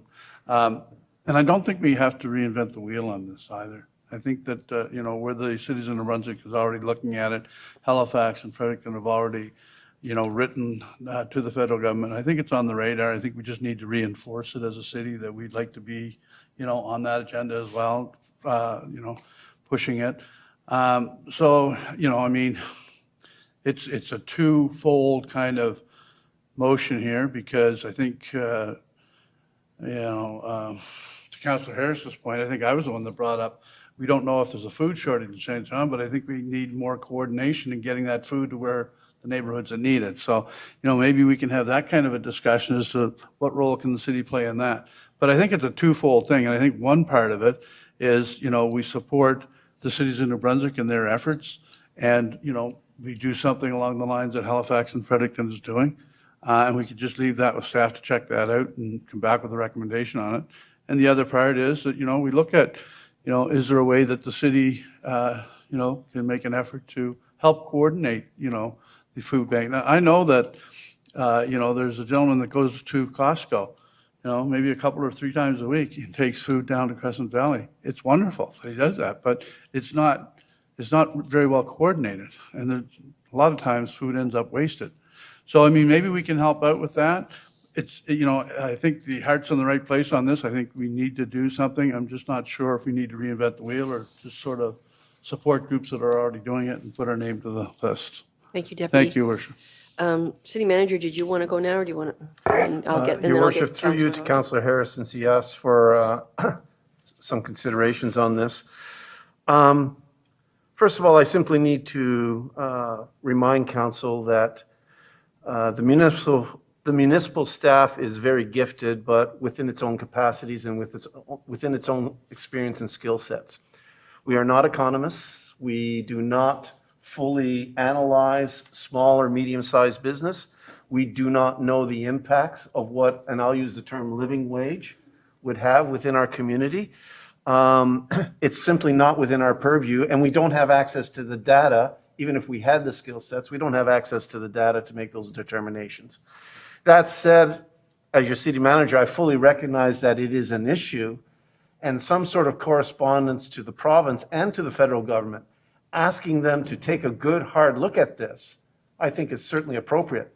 But even to come down on one side of the argument or the other as a council, I'm not sure how you do that without having access to all the data and fully understanding the implications of, for example, imposing a minimum wage on the small businesses within the city of St. John. So certainly insisting actually that the province and the feds take a good, hard look at this would be appropriate. It's in their domain. The second part of the motion is a very different and distinct part, and that's the issue of food security and whether or not we can redistribute food. I don't have an answer to that. I think that part of the motion would be appropriate for a referral to the city manager, and we can go away and take a look at it. Coordinating something is great, but it takes resources to do the coordination as well. So we would have to go away and take a look at this and try to figure out if there is, in fact, a role we could play and what would be the resource implications of that role. So that strikes me as certainly something that would be an appropriate referral to the city manager for us to go away and take a look at. And on the first part, my recommendation would be that it be a letter from the city to the province and the federal governments asking them to take a serious, or hopping on the expressions of support of others, that they take a serious look at the issue of a living wage and its appropriateness and how it would be applied if it was appropriate. Thank you, City Manager. Councillor Ogden, over to you. Are you agreeable to that? Sure. And we are an organized body that is closest to the people, and we are organized. So we do have influence no matter, if it was the closure of the St. John Dry Dock or the number of university courses we have in St. John, because there's one taxpayer and one voter. I'm not suggesting that we have the power to change things, but we do have an influence to change things. Just by speaking out here tonight, we're having influence. So it's not just the living wage, Mayor, it's also our average income. Our average income was substantially higher when we had those 5,000 federal jobs. And it wasn't just St. John Shipbuilding. The federal government allowed that to happen to St. John, to the poorest city in the region. But it was also CMHC, CBC was moved to headquarters to Fredericton. Heritage Canada was moved to Moncton, and Moncton's picking up a lot of thousands of jobs with this new fisheries and oceans. So that is politics and influence, and that is the federal government. The other one is university funding is about 80% paid for by the province of New Brunswick, and we have the lowest number in Atlantic Canada. That is money that's not coming here. And the other one is the property tax. I don't believe the province of New Brunswick should be in the property tax business. And there's another $10 million leaving there. So it's the amount of money leaving here that has lowered our average income. I understand. My family had 6 small businesses. I understand the living wage impact on a small family in business. But also our average income in St. John has dropped. And it has substantially showed in many of our older neighborhoods. And I think those things can be reversed, So and we do Councillor, have an influence on them. Yeah, what's your option then on? Is that the city, Mhm. not doing a lot of work, realizing we don't have the power, just send a letter to each level of government saying, look, we've got to raise the income levels in St. John. And could you look at these options of food shortages, which John McKenzie just said, do we have a food shortage or a distribution? The Dutch use a credit card. The French do not allow grocery stores to throw out food. To me, that's really efficiency. Just making those suggestions from a city, I think, has influence. Okay, so we are going to, so your suggestion is you're going along with what the city manager says, we're going to write to the province and write to the federal government and ask them to take a good look at this, correct? Have a good look at the level of income in St. John and how can we be more efficient in our food distribution. Okay, your food distribution, that's a separate motion that aren't we going to refer that to the city manager for him to take a look at that Yes, himself? there might be some provincial regulations there around food. Okay, so let's do the food one separate, correct? Or what are we going to do here? Your Worship. Your Worship, if I may, I do believe it should be a separate motion, simply because it is fundamentally different. And I would agree with the councillor that there's very little, but there is probably stuff that we can do as a municipality to address the food challenges. And there is probably stuff that we need to refer upwards to the provincial or federal governments in terms of legislation. But all that can be handled under the referral motion for us to take a look at to how we can better optimize food distribution within the city of St. John. Okay, good. And that could all be done in a singular referral motion. And the first part of the motion is simply passed, that we write that letter, we'll get it produced, and we'll get it for review of council at a future meeting. Okay, sounds good. I'm going to go to Councillor Norton because he hasn't. I think the city manager answer. I guess the councillor's heart is in the right place. I'm just unsure in terms of what council is endorsing, and I endorse everything he's talking about. It's just, it's the role, and I'm concerned about what we're investing in terms of staff time, drafting letters and revising them and sending them up. Like these are all good things, but we can dive a million cuts at the municipal level with things like this. Like we really can. And the city manager, look, you know your workload best. So if you want to do it, by all means do it. In cases like this, I almost think we should refer to city council or have conversations and have it well planned, or even co-construct a letter, the councillor himself with somebody from staff, and we can endorse. I just look, I agree. Food security, food distribution, living wage, all of those things, they all matter. But what our role is and how far we get into them. And I get we're closest to the people. I mean, that's why we get calls on potholes, because they're close to the curb and to you. But we just got to be careful here, folks. I'm telling you, we're gonna jam ourselves up with things like this. What it will do is, I agree with it. It will give license for other things. I'm just saying that, and I'm not into I'm not into food distribution business either. All right, thank you, Councillor. Councillor Redwan, back to you. Hang on, we got to get your light on. There we go. I started to think along the lines of Councillor Norton, actually, so thank you. I just started thinking, okay, what's the role of the municipality? Do we want to get into coordinating, food distribution and security? And it's so important, absolutely. And writing a letter to advocate, I think I can absolutely support that. That's not going to take tons of time, but, and I totally value, how important this is. But, when it comes to, we were just talking about our affordable housing action plan, and I came right out and said, if there's no money that comes with it, then it's going to be hard for us to do, because it's, we have our challenges within our budget now. So it's the same sort of thing if it comes to homelessness and mental health. There's all sorts of major issues out there that that the whole nation struggles with. So a letter I'm fine with. I'm not okay with staff having to coordinate food distribution, but anyway, but I totally I'm on board that there's definitely some challenges, and I appreciate the councillor's motion. Thank you, Councillor. Okay, so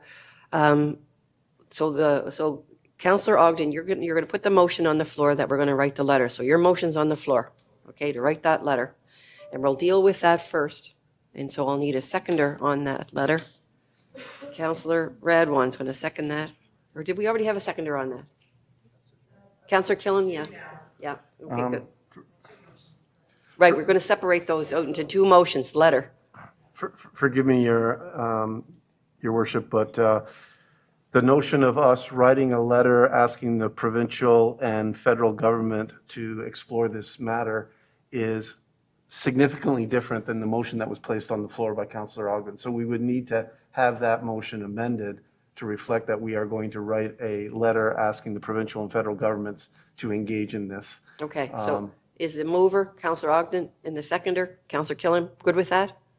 All right, so are we good with it? Okay. Now you can put it to vote. Now I'll put it to the vote. So on the question, all in favor? Opposed?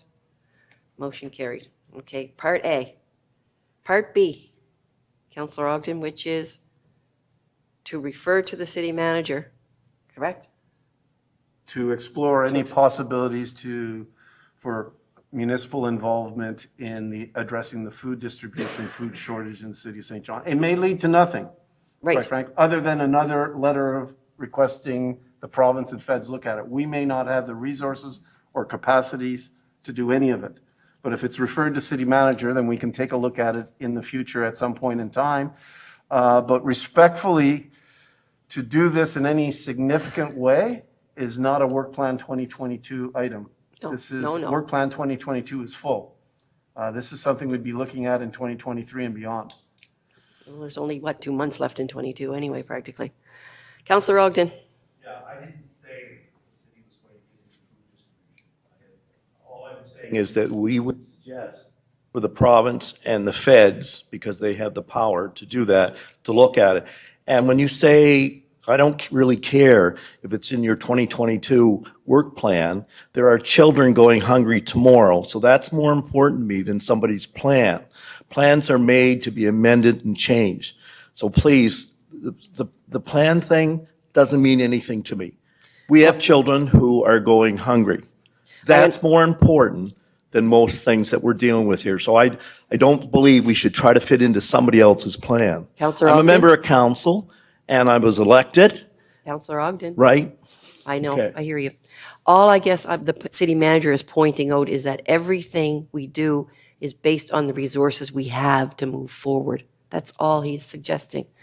So at this point in time, are we going to add that to the letter that's going to the province as well, to look at that? In my view, if what the counselor is asking for, that council would have to deliberate. If that's just another letter expressing our desire that they look at it, then that's fine. And that can be the motion that the council deliberates as to whether it's another letter. It is a different topic, so I believe it's two different letters, because once it hits the federal and provincial government, it's probably going to different departments.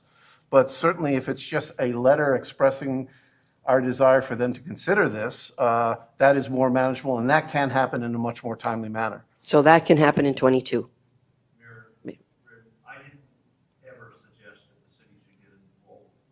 Okay, I guess that's the way we've interpreted the Right. the motion. That's fine. Okay, Councillor, we've got a couple of councillors here. Councillor Norton?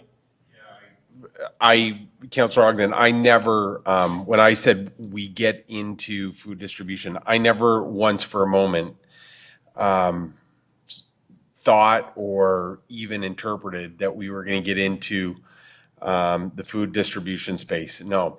But what we do is when we go on large letter writing, like every time I write a letter, I want somebody to read it, folks. And I can tell you right now, municipal reform is at the very top of my bucket list. So if I write a correspondence, I want folks to be looking at municipal reform. I'm going to best be able to help out my citizens and those I represent through municipal reform. Like that's where the juice is worth my squeeze. It's like, I'm going to be clear here. I'm not voting in favor of this. I'm not. And it's not that the ink isn't worth.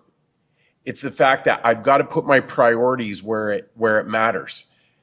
We all understand childhood poverty. We all understand the work that they do in places like the Crescent Valley Resource Center. We can go on and on. One change, we get that. We understand priority neighborhoods. We know where our postal codes are. We know the work that BCAP is, like, we get that. We've got to be careful. Every time we write a letter to something that means something to us personally and goes outside the priorities that have been established at the beginning of the year, like, guess what? Work plans do matter. They do matter, because we'll go down rabbit holes that will end up bring us back where they're just like, there is St. John Council at it again. There's something else. There's something else. I'm not a dog and pony show, and I'm not saying this is a dog and pony item. I'm saying that that's the work of another either ad hoc committee, another social enterprise, another agency. It's not my priority right now. I deal with it, but it's not the work of this council right now for me. So I don't want my city manager tasking somebody with it either, not even a junior staffer. I don't, city manager.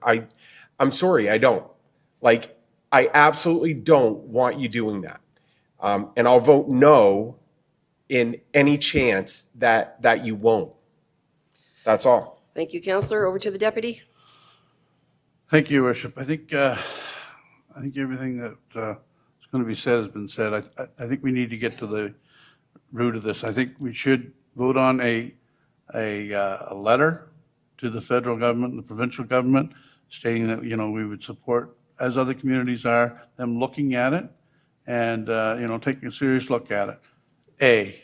B, we talked at the Nick Nicole Center about, there may not be a shortage of food. Maybe kids don't have to go hungry. We just have to have a little bit of coordination. Okay, and whether that's our volunteers in the community or whatever. I think we just have to have a conversation about that. I don't think either one of those items are time-consuming or costly. I do get Councillor Norton's view. I'm 100% there. I sit on the Regional Service Commission, and I'm there. But these two things, I think we spend a lot of time on them. It's time we vote. And I think it can be a one motion with, you send a letter to the province and the feds, asking them to take a hard look at this, like other communities, and, take a look at, see what the city can do in terms of supporting the community and food distribution. And that's it, that's all. I don't think it's a big deal. All right, let's move on. Councillor Ogden, back again to you, so I'll get you to wrap her up. Not sure why you said it in that way, but anyway. Well, Councillor, it's just that, you know what, this is the Yeah, fourth time I've okay, let you but you speak. kind of belittled what I was saying. My point is, we have municipal reform needed because of what's happened to St. John. Our lower incomes, our loss of population, and part of that is caused by poverty, folks. Okay? Lower incomes, lower taxes. So when you say this is not our bailiwick, it is, because municipal reform is caused by something else. So we have to get to the root of the problem. Maybe this is not something comfortable that some people are not with, but this is part of municipal reform.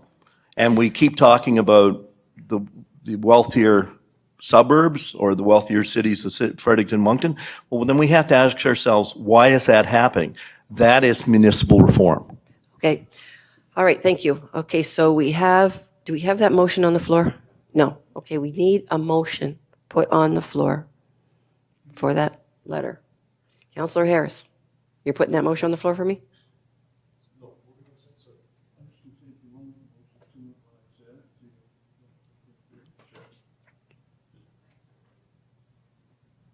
Just to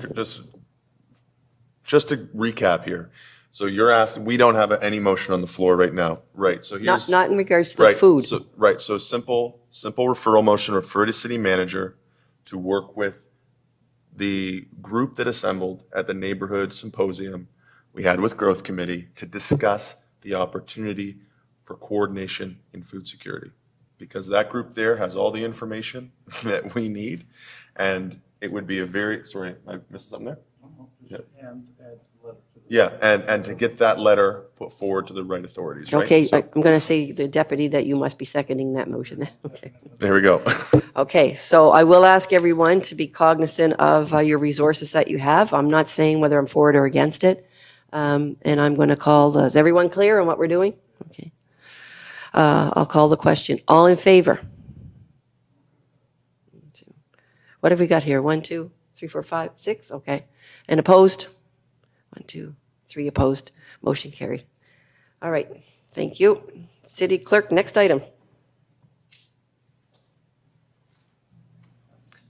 Your Worship, next on the agenda is under Business Matters, item 12.1. It's the St. John Water 2021 Annual Water Report.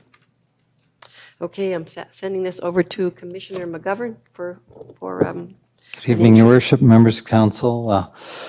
Municipalities in New Brunswick operate public drinking water systems under conditions set out in certificates of approval to operate. Our drinking water and treatment distribution facilities, and these conditions for each municipality are developed by the Department of Environment and Local Government and the Department of Health. And the City of St. John, as the approval holder, has a number of obligations, one of those being the submission of an annual report to the Department of Environment and Local Government. And the City of St. John is very transparent in terms of making available all of its data publicly. And Kendall Mason, our Director of St. John Water, is here to provide a high-level overview of the 2021 Annual Water Report. Thank you. Mr. Mason, over to you. Interesting reading in 21 pages, talking about billions of liters of water. It's hard to even comprehend. Good evening, Your Worship and members of Common Council. A full copy of the St. John Water Annual Report will be available on the City of St. John website Wednesday, October 19th. St. John Water manages its drinking water service based on the multi-barrier approach from the water source to the user's tap. Drinking water quality must be assured through a series of protective barriers. This approach is demonstrated in the annual report. Water production from Spruce Lake and South Bay Wellfield. Annual water production, raw from Spruce Lake and potable from the South Bay Wellfield during 2021 was approximately 40.1 billion liters, an increase of 1.5 billion liters over 2020. Annual groundwater withdrawal from the South Bay Wellfield aquifer in 2021 was 0.88 billion liters. This represents a 37% reduction in consumption over 2020. It also represents 19% of the maximum allowable water that can be pumped from the aquifer. The daily average pumping rate over the entire year was 2.4 megaliters per day, which is lower than the 12.5 permitted in the approval to operate. 2021 marked the fourth year water was pumped from the aquifer and delivered to customers after chlorination and orthophosphate treatment at the South Bay Wellfield Treatment Facility. 2021 was the first year 6 West Side neighborhoods, Lower West, Milford, Randolph, Fundy Heights, and Duck Cove, and Sand Cove, my apologies, was supplied with fully treated surface water from the new Loch Lomond Drinking Water Treatment Facility on the east side. In regards to water elevations in the South Bay Wellfield, the water level in the 3 production wells at the end of 2021 was approximately 3.5 meters above mean sea level. At the beginning of 2020, the water levels were below mean sea level, and the changes made to supply the 6 West Side neighborhoods with the fully treated water from the east side, allowing water levels in the aquifer to recover to safe levels above sea level. 2021 Loch Lomond water production, annual treated water production for 2021 from the Loch Lomond system was approximately 15.8 billion liters, an increase of 0.6 billion liters from 2020. Some of this increase can be attributed to St. John Water servicing areas west. In 2021, peak daily treated water production was 54.7 megaliters a day, a slight decrease from 2020. Regarding chlorine usage for the South Bay Wellfield groundwater system, 14.2 tons of sodium hypochlorite was used for the purpose of disinfection. The drop in chlorination usage for the West system compared to previous years is mainly due to the conversion from surface water to groundwater in September 2017. Groundwater has a much lower organic content than surface water supplies and thus has less chlorine demand. For comparison, chlorine usage in 2017 was 133.9 tons compared to 14.2 in 2021. Some of the operational highlights for the water distribution system. In 2021, staff responded to 47 main breaks, 17 more than in 2020. The mains ranged in size from 150 millimeters to 300 millimeters in diameter. In 2021, St. John Water completed a comprehensive leak detection program, and leaks repaired as part of that program are included in that 47 breaks. The majority of the water main breaks repaired in 2021 were cast iron water mains, and staff are of the opinion that some of these cast iron water mains are at the end of life and are being replaced as part of capital programs, including the current bilateral funding program, or they'll be considered for future capital replacement programs. In 2021, St. John Water did not experience any large transmission main failures. This was a direct result of ongoing investments in infrastructure renewal, as well as investments in rehabilitating portions of the transmission main system as part of the Safe Clean Drinking Water Project, and the progressive inspections that the transmission mains undergo to assess the level of risks and make spot repairs when necessary. Some recent news, 2022 news that goes along with the theme of champions and to confirm our award-winning drinking water system. At the Atlantic Canada Water and Wastewater Association conference this year in October, the Loch Lomond Drinking Water received a second place award in the Best of the Best Tap Water Taste Testing Competition. And I have to say, staff are very proud of this award. The recommendation in the report, it is recommended that Common Council direct the city manager to submit the St. John Water 2021 annual report to the Department of Environment and Local Government and Department of Health. If you have any questions, I'd be happy to answer them. Thank you, Mr. Mason. Any questions for Mr. Mason? He's just read you the recommendation. So I'll take a mover then for that recommendation. Councillor Sullivan, Councillor Stewart, on the question? All in favor? Opposed? Motion carried. Thank you, Mr. Kendall. Next item, City Clerk. Next item is 12.2 on your agenda. It's a staff submission on 10-year strategic plan. City Manager, over to you for the intro. Your worship, members of council, this evening is an incredibly important step forward for the city of St. John in that we are introducing to you the final draft of the 10-year strategic plan. From a process point of view, I would just like to point out that this evening we are simply looking for a receive and file recommendation. And that will start the discussion period, or the latest discussion period, where individual members of council will have an opportunity to digest the final draft that is before you, ask any questions that they may have of staff, and depending on the scope and nature of those questions and comments, we will come back before you for approval of the strategic plan in a future council meeting. If the comments are relatively easy to manage, it would be our hope that we would come before you at the next council meeting for final approval of the plan. It is my pleasure this evening to introduce Director Stephanie Rackley Roach, who is the current team lead for this project. But I would be remiss if I did not recognize the contributions of, first of all, the previous team lead, Director Ian Fogan, who has moved on to other roles, the core staff that works under that director, but also the entirety of the staff, since the entirety of the staff has been involved in this project since its inception some year and a half ago. The team has done a tremendous amount of work to ensure that what you have before you as a strategic plan is not pie-in-the-sky wishful thinking, but as I've said many a time, a plan without resources or a vision without resources is nothing but a hallucination.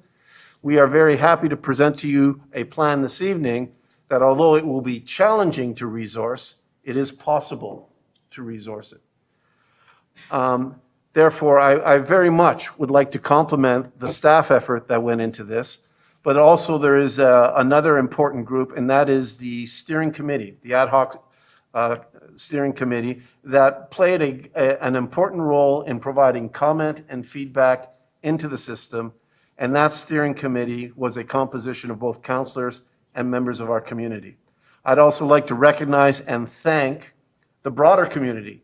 We've had a number of engagements. We've had special groups that have been consulted on this to get the input of that broader community into this plan. So my role this evening is to thank everyone for their contributions towards this. The exact names of those who were involved in the steering committee will be shown during the presentation. And with that thank you completed, I'd like to hand over to the chair of the steering committee, Councillor Harris, to offer his comments prior to Stephanie Rackley Roach giving you the presentation. Councillor. Yeah, I'll be very brief. Thank you so much for mentioning that, City Manager. I know that we had multiple mayors involved with this over the years as well, councillors.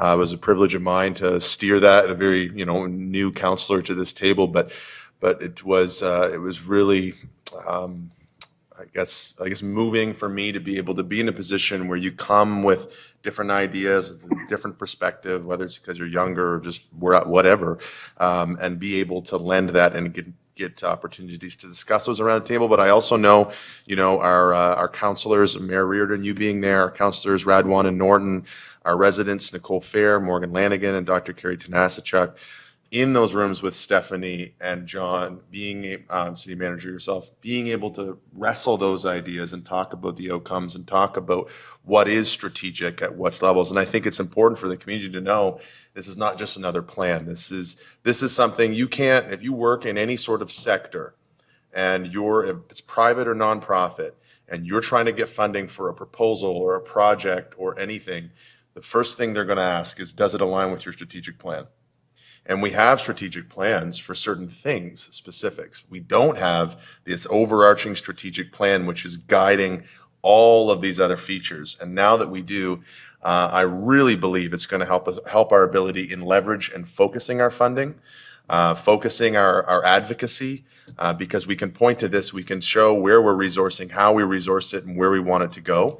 And that pays huge dividends when it's that simple and digestible of a communication to other levels. So I'm really excited. It's 90 items. I know there'll be a lot of questions, but I just want everybody to realize that there was a lot of good discourse over the past year and a bit around this item, and certainly a diversity of perspectives and opinions were shared to get us to this point, as well as the resourcing staff work, which was certainly heavy. So with that, I'll turn it over to you. Again, Sorry. and just by way of reminder, in terms of process, this evening is receive and file. If there are general comments or general questions, happy to take them, but please understand, members of council, that it is over the next 2 weeks that the staff will be happy to engage with you on questions of detail. Yep. And there's no need to go through all of that this evening, and probably is not the best use of our time, quite frankly. Thank you, City So Manager. with that, Director Rackley Roach. Members of Council, I am very pleased tonight to present the draft 10-year strategic plan. In addition to presenting the planning process, I will introduce some of the highlights of this draft plan. Tonight's recommendation is a receive and file, with time for members of Council to reflect on the content prior to final approval. Work began on the strategic plan in 2020. A staff working group was tasked with the development of the strategic plan with guidance from a strategic planning steering committee. The working group led a comprehensive and collaborative process to clearly articulate a vision for St. John that inspires and actions that demonstrate commitment to achieve desired results. I too would like to thank everyone that has contributed to the development of this robust strategy that will guide how the city aligns municipal decisions, provide direction for service area work plans, develop long-term budgets, monitor progress, and manage performance. Working through the pandemic and workload challenges, a process of consultation and analysis with key stakeholders was carried out to identify goals, objectives, and actions. The working group then evaluated what it would take to achieve these outcomes and then assess whether it was realistic to try. Workshops were conducted with senior staff based on research that was completed with a particular focus on growth to develop a renewed vision, goals, and objectives that would guide decision-making over the next 10 years. A public consultation program with a mix of online and in-person participation was completed to ensure these strategic outcomes aligned with the needs and interests of the community. Continuous refinement of objectives and identification of actions intended to achieve these goals was completed through most of 2022. During the summer, over 130 actions were taken through a resourcing exercise to understand requirements, that it was inclusive of human resources, capital and operating funds, and time commitments.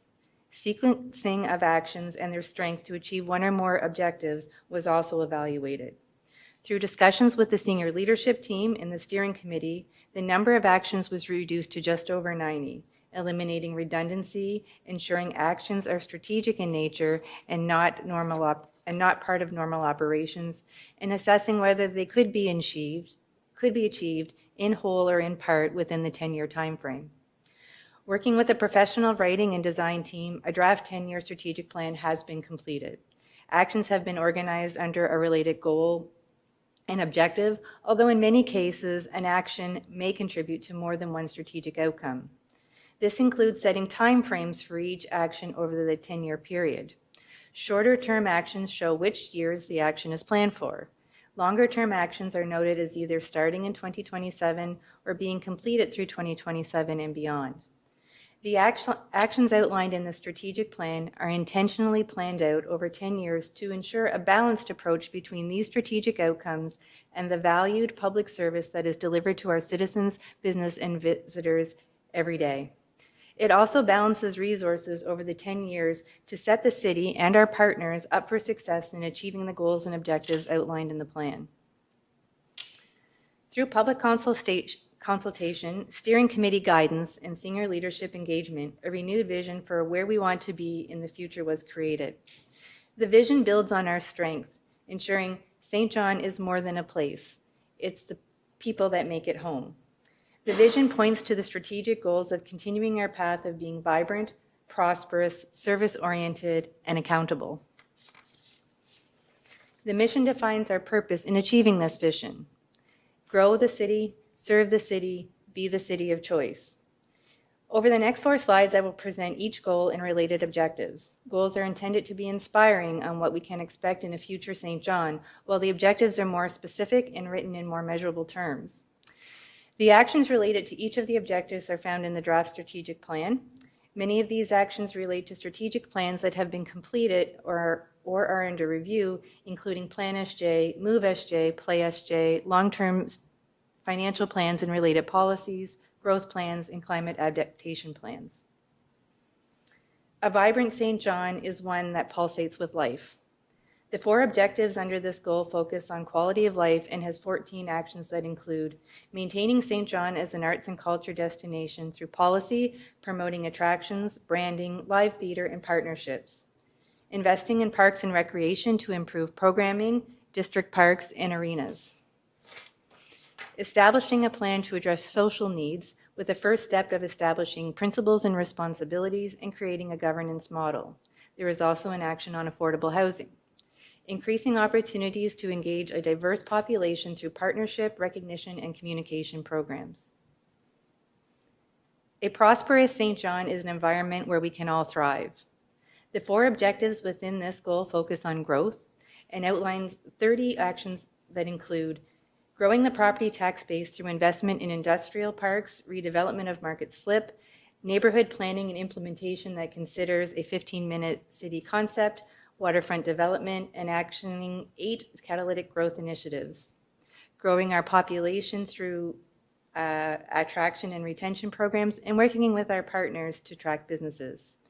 Championing regional cost sharing and property tax reform through advocacy, exploring regional service opportunities, and adjusting to municipal reforms. Protecting our environment through tree planting, reducing road salt, migrating to low carbon fuel vehicles and buses, evaluating the feasibility of a district energy system, and reducing community and corporate carbon footprints. The City of St. John has a professional public service that is innovative in delivering quality service. The 3 objectives identified within this goal focus on core public service delivery and has 29 actions that include serving our customers to defined service levels with the full implementation of the Integrated Customer Service Center. This includes leveraging automated vehicle locating technology and enhancing support to the development industry to ensure excellence in service delivery. Investing in active transportation that includes building a reliable transit service, improving sidewalks and walkways for pedestrian travel, and creating opportunities for cycling through a main street corridor and other initiatives. Ensuring public safety programs meet the needs of a growing and diverse community through strategic plans for fire and police, improving outcomes for minimum property standards, implementing traffic calming and fully accessible signalized intersections, and enhancing emergency preparedness. And finally, we are committed to being accountable for decisions, actions, and results. The 3 objectives within this goal focus on financial stewardship and performance and has 18 actions that include delivering excellence in financial stewardship through adhering to and updating long-term financial plans and policies, enhancing the reporting of those that receive funding from the city, creating an internal audit program, implementing modern technology to streamline processes and make service decisions, and leveraging ownership benefits of St. John Energy and other own source revenue, and developing other own source revenue. Strengthening the competitiveness of the water utility through capital budgeting, seeking external investment, conducting a feasibility study for universal metering, and implementing a water levy on vacant lots. And finally, focusing on proving as a high-performance public service organization through implementing a corporate performance management system that integrates continuous improvement efforts, developing a workforce strategy, enhancing the employee recognition program, and redesigning the current employee performance program. Once the strategic plan is improved, our focus will shift to a commitment to implementation and bringing the goals and objectives to life. Implementation is a shared responsibility working with key stakeholders to progress many of the actions outlined in the plan. There is also a responsibility to engage with the public to ensure the expectations are clearly articulated and that it continues to reflect the needs and interests of the community. The 10-year strategic plan is a living document with limited planning on actions that will start 3 or or more years out, the plan in its draft form represents our best evaluation of what is realistic. With economic, social, and natural environment conditions continuing to evolve, so must the plan evolve to meet emerging needs and opportunities. The strategic plan will be evaluated at regular intervals with reports on progress and performance to adjust expectations as required. This includes ensuring alignment with the city's other strategic plans and implementation progress. The city must remain agile to required adjustments through constant prioritization of actions to work within available resources. The goals, objectives, and actions outlined in the draft strategic plan are ambitious. Successful implementation will require a continued healthy growth rate and disciplined planning and budgeting that starts well in advance of anticipated timelines. Again, the recommendation is to receive and file, and I will hand it over to the city manager to conclude the presentation on the 10-year strategic plan. Three quick comments to conclude, members of council. The first one is that we've implied that this plan can be resourced over the coming 10 years. It can be, but we need to understand that that's going to require some effort. For example, we have a comprehensive sports and recreation and arts facility that needs to be funded. There needs to be a deliberate effort to do that. Without that, this plan will not be resourced properly. So I think we do need to understand that there's some pretty big items within this plan that will need to be addressed. That would be my first point I would offer. My second point is Director Rackley Roach's presentation this night is excellent as an overview, but as she was going through and articulating some of the objectives or some of the action items related to the goals and objectives, I started counting and then I stopped, but she did not articulate all 90 plus of them. So I certainly would encourage members of the public that if you are interested, to take a look at the written document. The written document provides that additional level of detail on all the variety of action items that are before you. And finally, again, just to reemphasize, over the coming couple of weeks is when we afford the members of council to ask questions, provide additional comments, and if necessary, we will go back to the steering committee. If the comments are minor in nature, then we should be before you at the next council meeting to seek approval of the plan, but certainly no later than the end of November, we wish to be back before you to seek approval of the plan. With that as the concluding remarks to the presentation, your worship, members of council would be happy to take any questions you may have. Councillor Sullivan? Thank you, your worship. Just a first blush, I guess, a reflection from your finance chair. The city manager said it, there's a lot of stuff in here that costs money. That's great, because we so worry, from the finance world, we want to be planning 10 years out on capital. We want to be planning, talks about 2-year operating budgets in the strategic plan.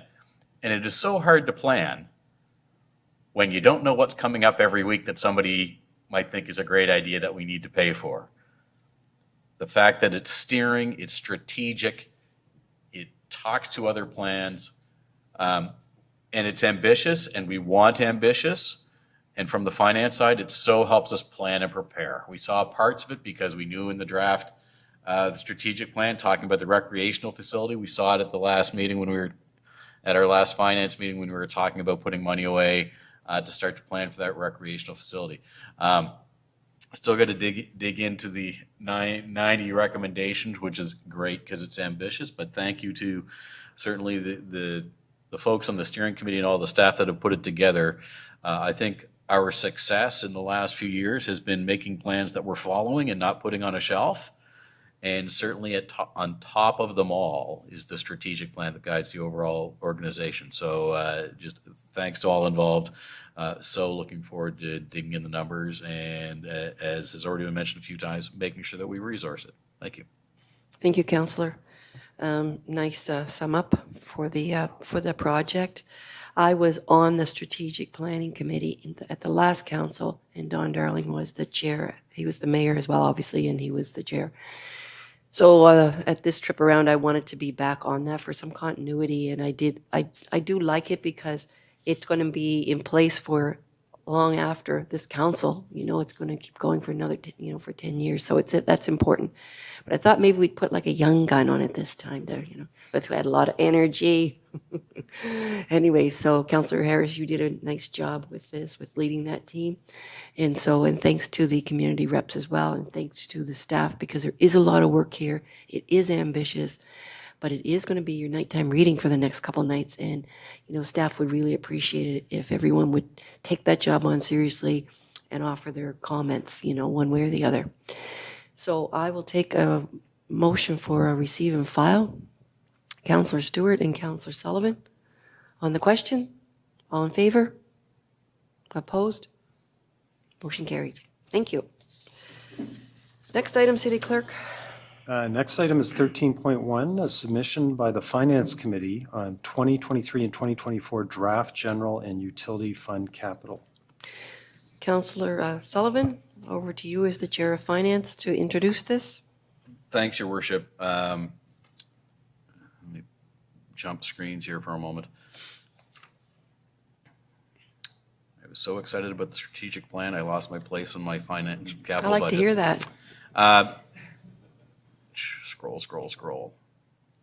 So what we have before us tonight, we had it as a receive and file in our last meeting, but the actual capital budgets for the operating and for the utility. So I'll start with the motion. Common Council approve the 2023-2024 general fund capital budget for $62 million and change, with city share of just under $30 million and other share of $32.6 million. In a second, or I'll add a few comments. Yeah, we've got a seconder, Councillor Redwan. Thanks, Councillor Redwan. First and foremost, thank you to our finance crew, Your Worship, Councillor Redwan, Councillor Hickey, Councillor Norton, and staff across the organization, certainly led by our crackerjack finance team, but the input for capital budgets touches everywhere. And a few quick high points, just to remind the public, it aligns with all of our plans, our financial plan, our debt management plan, our capital renewal plan. So, we have 80% of renewal in this budget and only 20% these new items. We've got to make sure we take care of the roof before we buy the couch. But also thank you to our partners. I mentioned it earlier this evening, but this budget only sees $18 million of new debt, because that follows our debt management policy, which will see our overall debt continue to decrease. But there's over $40 million in the next 2 years coming from other levels of government, our partners. And I mentioned it earlier this evening, and others have mentioned there's one voter, one taxpayer, and when the three levels of government can align like we've aligned the last little while. So thank you to our partners in the province and the feds. Last couple of comments on it. It aligns with our capital priorities. It aligns with our city-approved plans, the long-term financial plan, Play SJ, Move SJ, Plan SJ, the Central Peninsula Neighborhood Plan, and I know that draft strategic plan ideas were involved as well. And it continues to focus on leveraging funding opportunities, whether it be climate change mitigation, reducing greenhouse gases, quality of life, parks, recreation, active transportation, asset renewal, growth and development opportunities. And I guess I will leave it there for comments from council. Sounds good. Any comments from anyone? Any questions? What I will say is I love this budget. I like the new investments in it. I like the asset renewal in it. It covers a lot of your priorities. But the opening line's my favorite in the recommendations. The Common Council approved the 2023-2024 general fund capital budget for $62.5 million, with city share $29.9 and other share $32.6. I like that. I like that balance. And Common Council approved the 2023-2024 utility fund capital budget for $27.3 million, with the utility share of $9.9 million and the other share of $17 million. Yeah, so we haven't got to that one yet. That's, oh, what? I'm at the other, I'm at the wrong one? No, you just got them both. We only did the first half. I was in the first half, sorry. Anyway, so they're wonderful numbers. Yeah. I'm just so excited about those numbers when I saw them. I read them both 3 times. Anyways, Councillor Harris. Yeah, thank you. It's one of those things where there's a lot of good dovetailing. It's easy, when you're outside looking in and you're not sitting at this table, to be cynical. And we heard some of that cynicism tonight from, people who are concerned about not being heard. But when you get to make the transition like I have and only been here a year, it's really, really nice to be able to see these different ideas be reflected in the process and come forward in actual projects and an actual direction. So there's some really unique pieces on this. That Main Street corridor is something that we've been talking about. Replacement costs for recreation. I know Councillor Norton's brought up a number of times. So those ideas that we hear from residents, they captured. So kudos to you, Chair, for being able to capture that, wrestle it with staff, mull it around, go back, find those funding sources, those partnerships to be able to bring those out. It's definitely, from where I sit, this is a really good news story, like the mayor said. And it really is reflective of what we're hearing in putting our best foot forward to try to embody that with our money. So, yeah, thank you for that. Thank you, Councillor. Okay, back to you, Councillor Sullivan. Oh, we're just going to do the vote now on that one? Okay. So I have the mover and the seconder on it, so I'll call the question. All in favor? Opposed? Motion carried. Thank you. Now back to Councillor Sullivan. Thanks, Your Part two. Worship. That's okay. It's exciting stuff, easy to move ahead. Read ahead. So Common Council approved the 2023-2024 Utility Fund capital budget for $27 million with utility share of just under $10 million and other share of $17.3 million. The deputy seconding that. So Your Worship and Council, more good news story. And I should remind, because what's happening with the utility capital budget, we're not borrowing a cent. It is either covered with pay-as-you-go funding through the operating budget and our partners outside the organization. And certainly it was the same in the general fund budget.